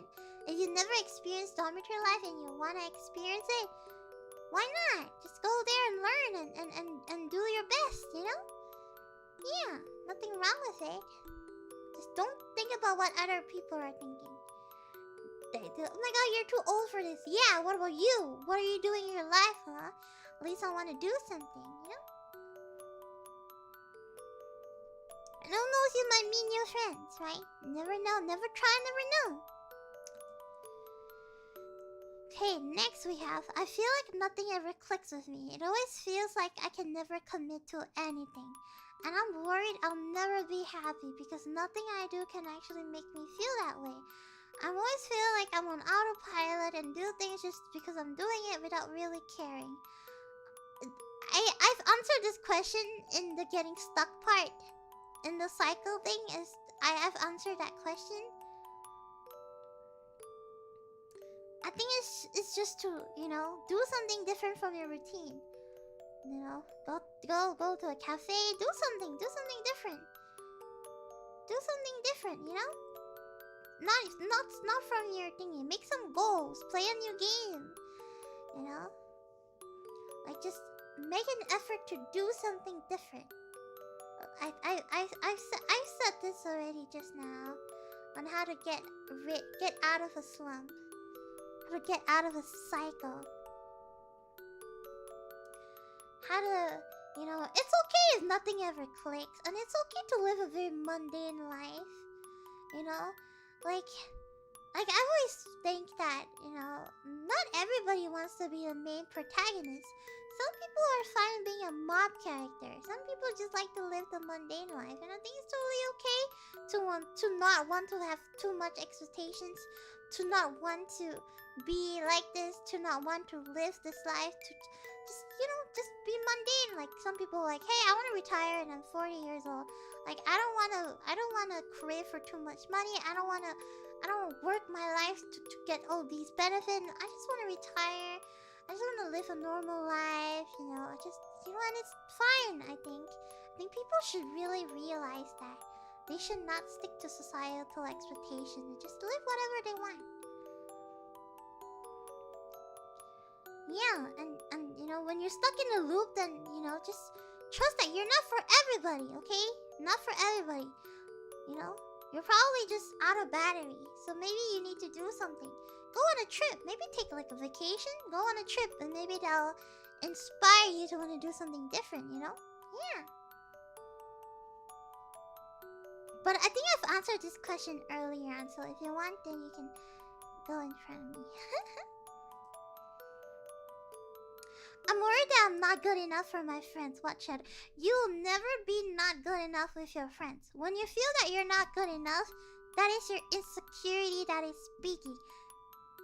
Insecurity is a demon that will always tell you that you are never enough. I'm having hiccups. Insecurity is a demon that will always tell you that you will never be good enough. And when you keep listening to those voices, you'll be stuck in an anxiety loop and you'll never be able to get out. You have to understand that you have friends that love you and care for you, and no matter what, they'll always be there for you. And you have to accept that, like, these people are there for you.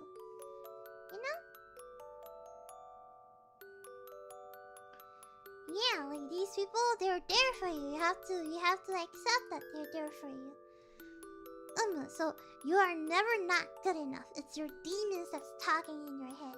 Do not listen to these demons, okay?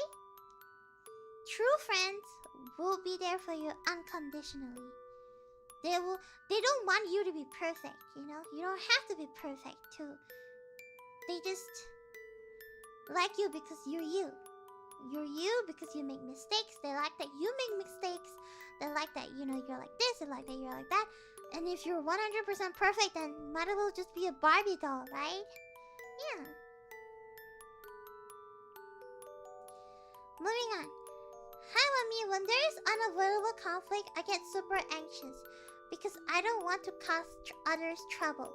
What should I do in this thing? Think about yourself. Don't put other people's desire and opinions in front of your own. Think about yourself, okay? You are not for everybody. Remember, you are not for everybody. Trust yourself, trust every feelings, and let them have their opinion, but never betray yourself. Don't take it too personally, I know you get very anxious. Oh my god, like you have to stand. What are you anxious about? Are you anxious that they're going to leave you? So you have to have expectations of what they're going to do. When you have expectations before confronting somebody, when you don't have expectations, you'll be happier. So don't have expectations, or have the worst expectations. But don't think of something else,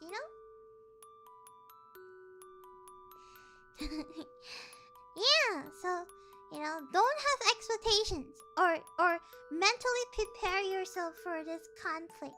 Really just think about this conflict, how to fix it. But if you know you're going to get scolded, then know that I am going to get scolded, but I'm going to improve myself and I'm going to do this, and then it'll make you feel better. And then it'll probably help you to handle confrontation more. Yeah, so it's okay. Just know that you're not for everybody. And it's okay.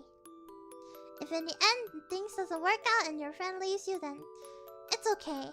Friends come and go. It's fine. What matters is that you don't betray yourself. Okay? I'm gonna go take a quick pee break, but I'll be right back. Okay, I'll be right back. Poof.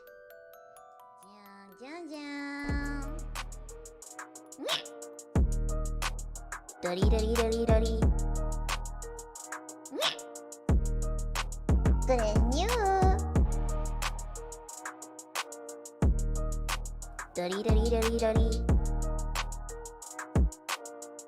猫で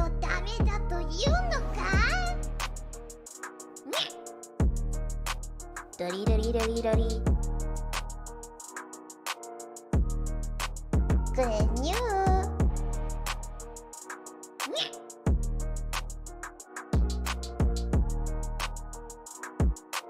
Dori dori dori dori. Jang jang jang. Dori dori dori dori. Good news. Dori dori dori dori. 猫でをダメだと言うのか？ドリドリドリドリ。Good news.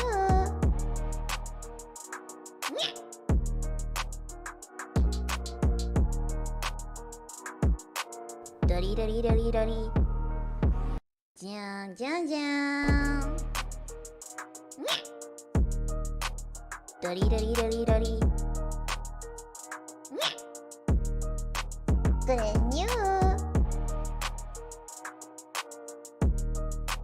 ドリドリドリドリ。猫でをダメだと言うのか？ドリドリドリドリ。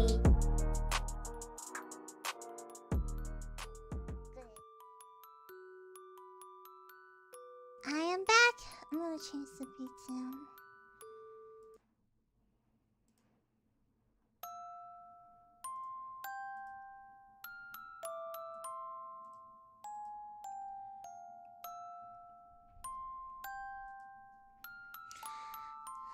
Okay.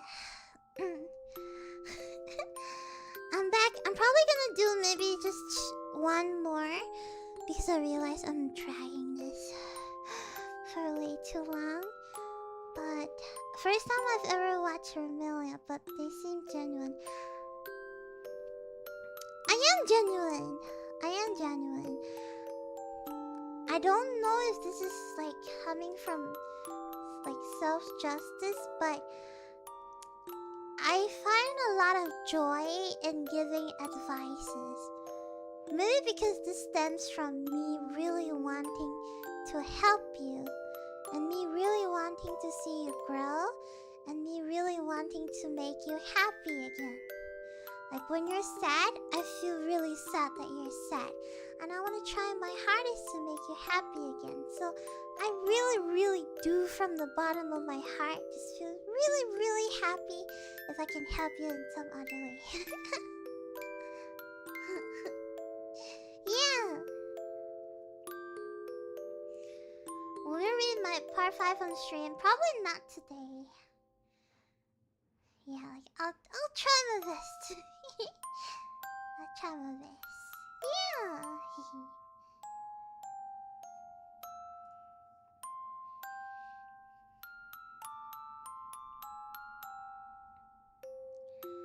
Okay, the next question. I think I'm the most unsocial and less friendly of my group of friends. I think that's okay. I think that's fine. It's okay to be you. Do not change yourself for people, because people will find you and people will be there for you.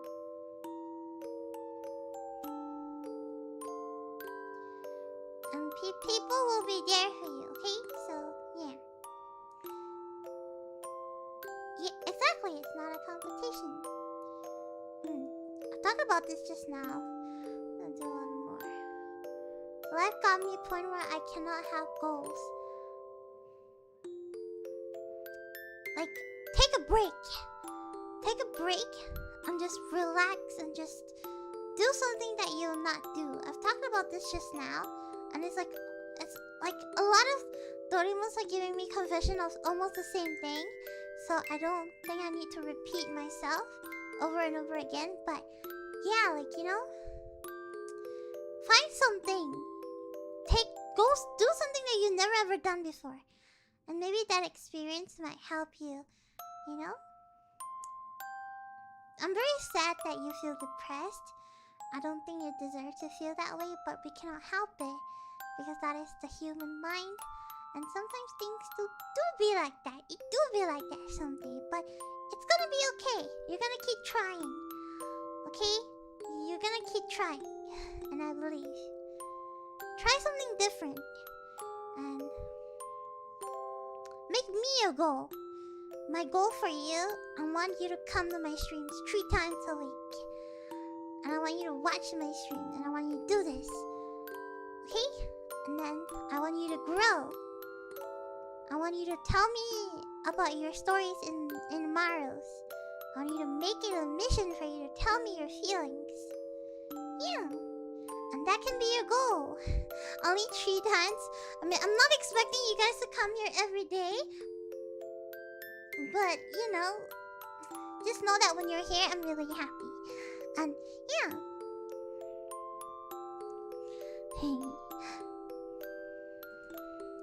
Like, I'm always here. When you're having a bad day, I'm always here. And I really appreciate people like you guys, you know. Really just take your time to come here. Like, I really, really, really appreciate it. My goal is to send the most boring Maros. All Maros are good Maros, you know. It makes me feel very loved when you talk to me. It's like, oh my god. Oh, like, I cannot explain this feeling that I feel when I hang out with you. It's this very magical feeling that I'm not an expresser. I don't like to tell my feelings to you straight to your face. I like to write letters instead. And I think writing letters down really helped me to solidify my thoughts. Yeah. So I like to draw and you know. Yeah.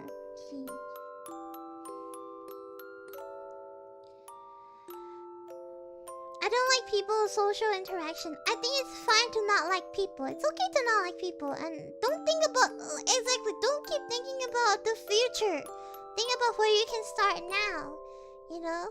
Take a break. Start to do something. Don't keep thinking about other people. Do not follow societal's expectations. Because when you have such a high expectations of yourself and you cannot reach the expectations, you become a disappointment. So don't be disappointed of yourself, okay? It's normal to struggle. You just really reflect on what went wrong and how you can deal with it, you know?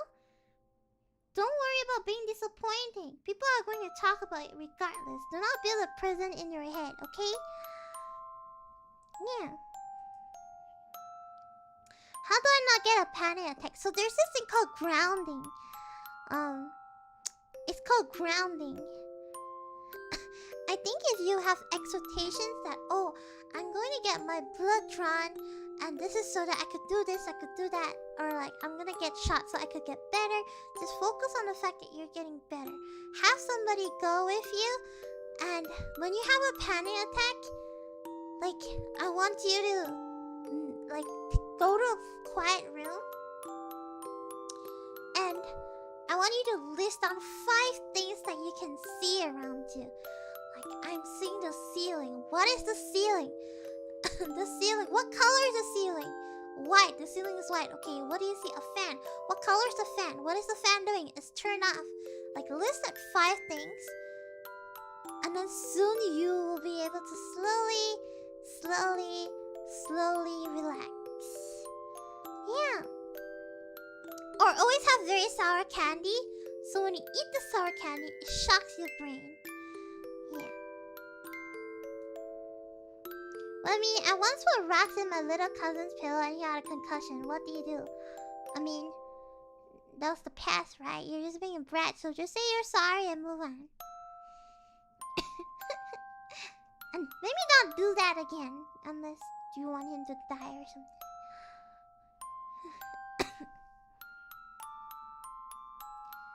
Yeah, so whenever you have panic attack, just do grounding, okay? And then you slowly come to your senses.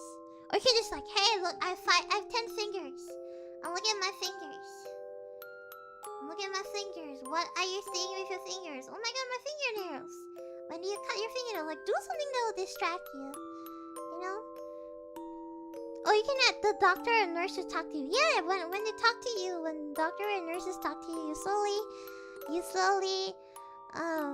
slowly will get distracted, or like play a game or something. You know, play some game that will take your focus away. That's what I do, cause I go to the hospital a lot. So, yeah. I'm worried. I'm gonna make this my last thing. I'm worried that I haven't been able to make it to the stream recently. Women will forget me. I will never forget you. I feel like this is your insecurity, because I'm pretty confident we set this relationship where I will always be there for you and I will never forget you. So please rest assured that I will never forget you. Okay? Like, I will never forget you guys. You guys have like 30% of my memory in my brain. I will never forget you, okay? I'm always here. I may not tweet a while. I may not tweet for a while, but that's just me because I'm sleeping. I'm sleeping, I'm watching anime, but I'm always here and I'll never forget you. Yeah. So don't feel like it's your fault, because see, this is where we have a very healthy relationship. I know that work is busy. I know that you have problems. I know that you may have family issues where you have to go for a day, a week, a month, a year. But when you come back, I will always welcome you with warm arms. And my love to you will never change. No matter how distant we are, it will always be the same. That's a healthy relationship. Yeah. So it's okay. I understand that. Which is why I care a lot for VOD gangers. Because I know that you guys cannot make it, but you still make your effort to, you know? It's the thought that counts. It's always the thought that counts. The thought that, I'm gonna miss Wemi. Like, you know, like the thought, and it makes me really happy.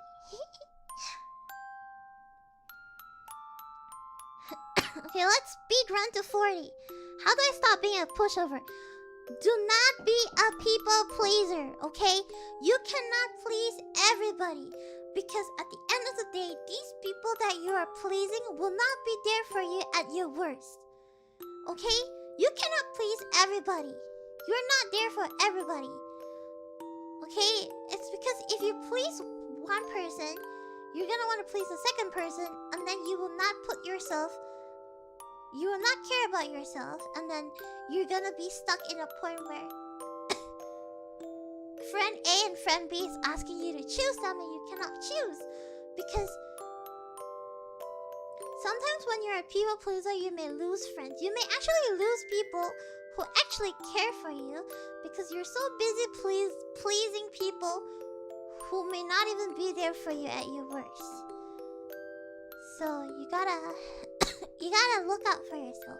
You're not for everybody. Trust your feelings, okay? Yeah. Okay, next. Hi, Wumi, this internet mouse. First off, I wanna say I'm so thankful to have discovered you here. One of my biggest worries is that I fear I will make people disappointed when I do something. I always doubt my ability to exceptionally well, and I hope it's okay. Of course it's okay! I think you really need to develop behaviors. Not behavior, you need to develop acceptable behavior, unacceptable behavior, and make that in the chart.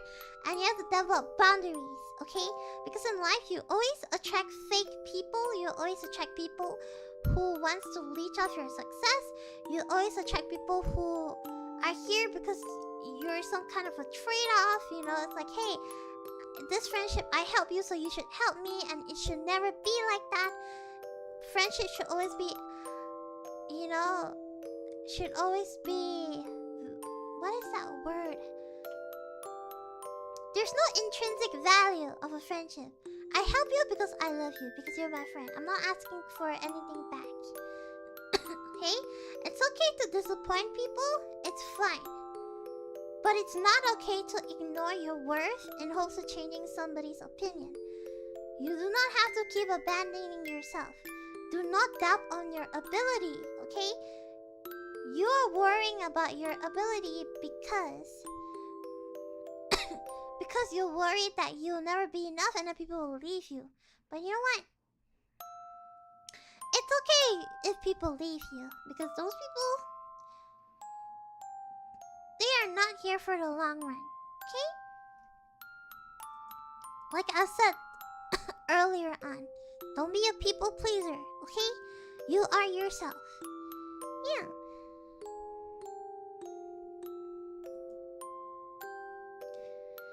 Okay, I can't find motivation to do anything, even things I normally enjoy or things I really need to do. Even if I try to do something, I can't get focused, I get distracted, I give up easily, I end up feeling disappointed with myself, I mess up something important, or guilty, I disappoint others, but I haven't been able to force myself to change. Although I myself don't know if I even try hard enough, I like to believe it's something affecting me like depression or ADHD that has a potential solution, but knowing that will make me feel a lot better, and if knowing that will make you feel a lot better, then it's important for you to go and get diagnosed. Because once you find out the root of your problem, then you understand why the way you're acting the way you are. That's when you can change and be the better self. But I also worry that I'm just lazy or a bad person. It feels like I just end up hurting or disappointing people close to me, and it'll probably be better for them not to have to deal with me anymore. You should go and get it checked. If it's not depression, if it's not ADHD, if it's not something else, then maybe it's just you're low on battery, and you know you're having burnout. So recognize that you're having burnout and recognize that it's okay to not please everybody, and just be yourself.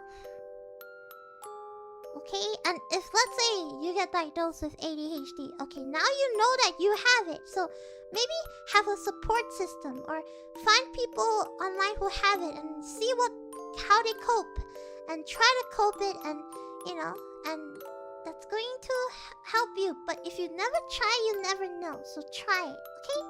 And don't ever feel like you're disappointing somebody, okay? You cannot please everybody, okay? You cannot change the way they think of you, so you cannot take it seriously. Let them have their opinion of you. You can never change that person, so don't try to control what you cannot control. Okay, moving on. Wait, I've done this already. In 24 years on this planet, I've not okay. I will want to say that this is what we call having a lot of societal expectations, because you feel like, hey, I'm in my mid-20s. I have not done anything, but you know what you have done? You have survived so long until you're 24. You have survived 24 years, and that is something you should have a pat in your back, because you survived for so long. Okay? And it's okay.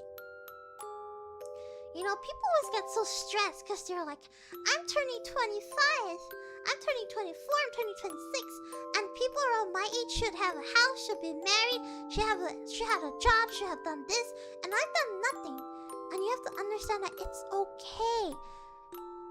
Everybody is different. Everybody's engine is different. Everybody's life is different. Everybody's experiences are different. Everybody's stages of life is different. Maybe right now you're in a stage of life where you're not doing anything, but in 10 years, you're in a different stage of life. You know, you cannot hold yourself to a standard that I must be like this, because you are you. You take your own time, you know? If you're 30 and you're still not doing it, like, it's fine. It's okay. Never hold yourself to a pedestal. Never give yourself too big of an expectation. I should do this, I should do that. But is that really what makes you happy? Like, why do you think you have not achieved anything at all? Like, why? Should you have a house? Are you using it to brag? Is it because you're, you know? Are you jealous of other people? Like, there's a lot of people that can recover from jealousy. Number one, the way why jealousy is very disruptive is because you are jealous of somebody who, because you think that they're going to destroy you or they're going to get in the way of you obtaining happiness. Because you let them get into your head. So you should not let them get into your head. You know?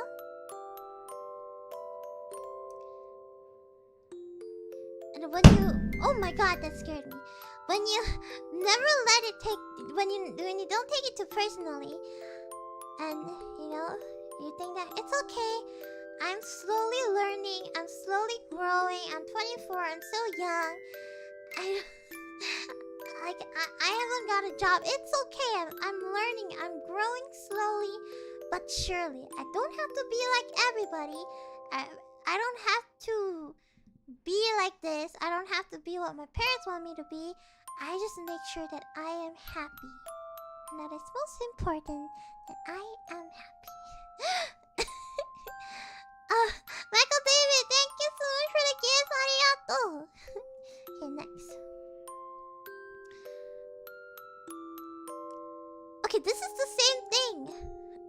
This is the same thing. Now I'm an adult. I feel like everything is too fast. Like, my family have high hopes, and I think I should be a role model. I have so many things, but all I do is watch anime and play games, and it's fun. But when I go to bed, it hits me. I feel like I wasted a day, and the feeling of regrets hit me. You know, it's like... It's fine to be slow. It's fine to not do anything. Like, don't hold yourself to a standard just because you're the elder brother. It's okay to let it go. It's okay to make mistakes. It's okay to be you. It's okay to not follow what your parents want to be. It's okay to not have a job. It's okay to wander around. Like, it's okay. It's okay, you know? Like, remember that failure says nothing about you or who you are as a person or what defines your worth, you know? Do not hold yourself to a pedestal. Just be you and do whatever makes you happy, because at the end of the day, you are living your life. You're not living other people's life, and other people are not living your life. So why should you care about what other people think?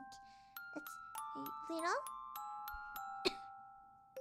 Like, hey, if you think like, oh my god, I wasted this today doing nothing, then there's no use feeling guilty about it. Because what can you do? You cannot turn back time. So what do? Maybe tomorrow you do something different, you know? Then try to break that cycle then, you know? Also, like, there's nothing wrong with just not do anything. Like, there's nothing wrong. And you're like, I have to get my shits together. Maybe that's a realization that you want to grow and do something different. So you really have to just sit down to yourself and think what you want to do, where you want to go, what stage are you at right now, and see where you can go from there. So don't be afraid of being a failure. You're not a failure because you want to try. You're only a failure when you don't want to try, okay? It doesn't matter. It doesn't matter. It's never too late to start over. Okay, last one. Help! I've been a reclusive gremlin for the past 25 years. I have a crush on my hairstylist, but I'm socially awkward and terrible at conversation. Hi, I'm socially awkward and terribly at making conversation too. I'm probably the worst person to ask, but I have one perfect thing you can ask. You can ask your crush. You can ask your hairstylist, like, hey, how's the weather? What is your favorite color? Do you like anime? And then from there, maybe find something that you're interested in.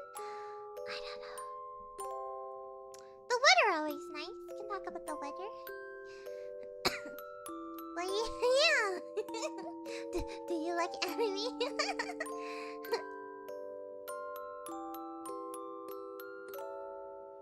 Look up some icebreakers and find common interest. Yeah, I agree. But yeah, these are. Oh, wow, we've gone through a lot today. These are the, like, you know, these are the advices that I give. But you know, I want you to take a piece of paper, or I want you to take something that you can note. I want you to write down. I want you to answer these questions, okay? Number 1. What do you think is the biggest misconception people have about you? Okay? Then number 2. Why do you think that people have these misconceptions? Why do you think that people perceive it this way? Okay? Oh my god, the fly's still here. Stupid gnat. And number 3. What qualities do you observe in others that you wish you have, you know? What traits do you wish you have? And number 5. And number 4, sorry. How do you feel when you're around people with those traits? How do you feel? Do you feel jealous?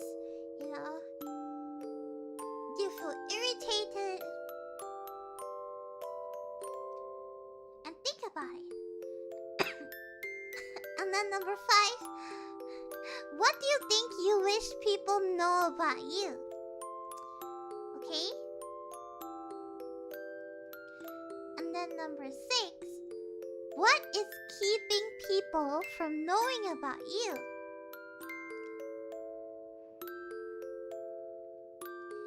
Okay? And then number 7. What has the most influence over you? Who or what have the most influence over you? And are you okay with this influence? Okay? And then number 8. What are some things that you judge others for, but you also do it yourself? Like, you judge others for being like this, but you're actually like this. And then number 10. Oh wait, number 9. Number 9. What are parts of yourself that you try to keep hidden from other people? Okay? What are you hiding from people? What you don't want people to know about you? Okay. And then number 10. Number 10. Are you being honest with yourself? Yes or no? In what ways are you not being honest? Like, what do you lie to yourself about? And the last question. What is a promise to yourself that you have broken or continue to break, and why?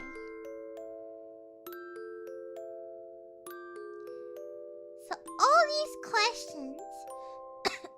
questions are really going to help you to figure out your insecurity, figure out your self-worth, figure out where you are right now, figure out what are you feeling guilty of, figure it out.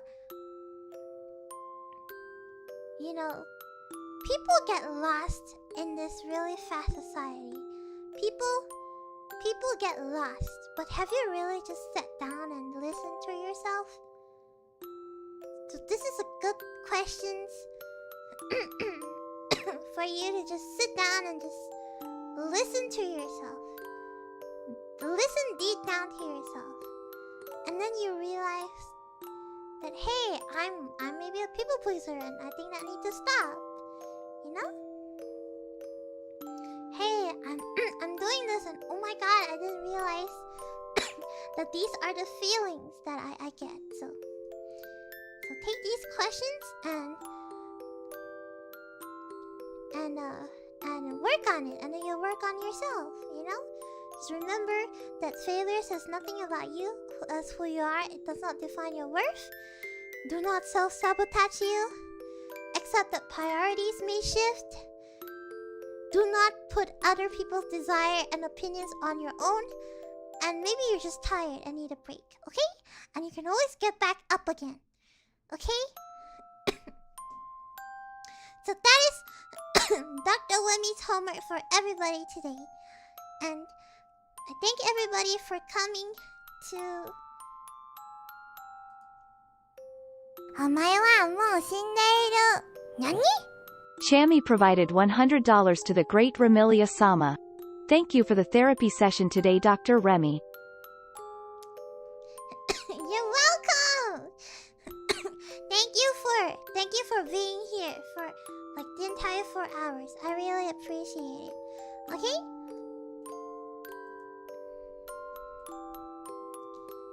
Hi, Miyako. I don't know about that. I cannot give you an answer. But I'll definitely read your stuff, okay? Don't worry about it. Okay, so thank you guys for coming to Dr. Wemmy's therapy stream. I hope you enjoy it. I hope you guys learn a lot of things. I hope you guys realize some facts that you don't know to yourself. I hope that I tell you something that you really wanted to hear. And yeah, at the end of the day, I hope that we can all grow together. And don't worry about it. Okay, don't worry about it. Thanks for the stream, Doctor. You're welcome. I love psychoanalyzing people. That's my passion. I love humans. That's why I like to learn more about humans.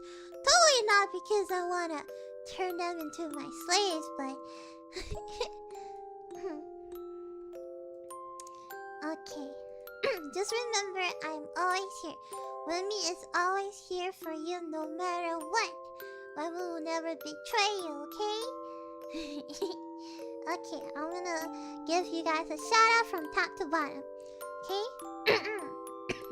From the top we have Ace, Alvin Christian, Xander Sage, Big Fuzzy Hat, Bradley Alex, Chami, Charlesman, Coldino Gaming, Boy Wonder, Daniel Mendoza, Dilak, Evely, Fritz Lake, Frog, Gotham Sodomite, Hatsune Maki, Hiato Alia, Eden, Infinite Canvas, J. Cole, John Taylor, Doopy, Jordan Knight, Cozy, Liquid X1, so 6, 7, 8. Liquid 8. Mecha 52, Michael David, Miyako, Monkey, Moritz, Moshi-san, Marji, Nahade Blishna, No Horny, Alvin Over Twist, Pen Smith, Retive, Melon, Ryuzaki, Sloan, Kaza Shadow, Slider Shark, Taikaze, The Other State, Lang Genius, Vergi 73, Zanto, Zawa, Zuhark, and Yuiden! ありがとうみんな、海の配信来てくれた。本当にありがとう。みんなの幸せは海の幸せだ。Thank you so much for coming. I hope you have a great time. And I love you a lot. And just remember, I will be here no matter what, and I will never judge you for who you are as a person. Okay? If you think that you're tainted and you're tainted, your soul is black, just remember, I have a magic eraser. And I'm here to accept that you're tainted, and I'm here to help you through it. Yay! And I'm gonna see you tomorrow. I'm gonna play Ultra Kill tomorrow, so see you tomorrow. And I love you, and I'll see you. おやすみみんな。バイバイ。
Bye.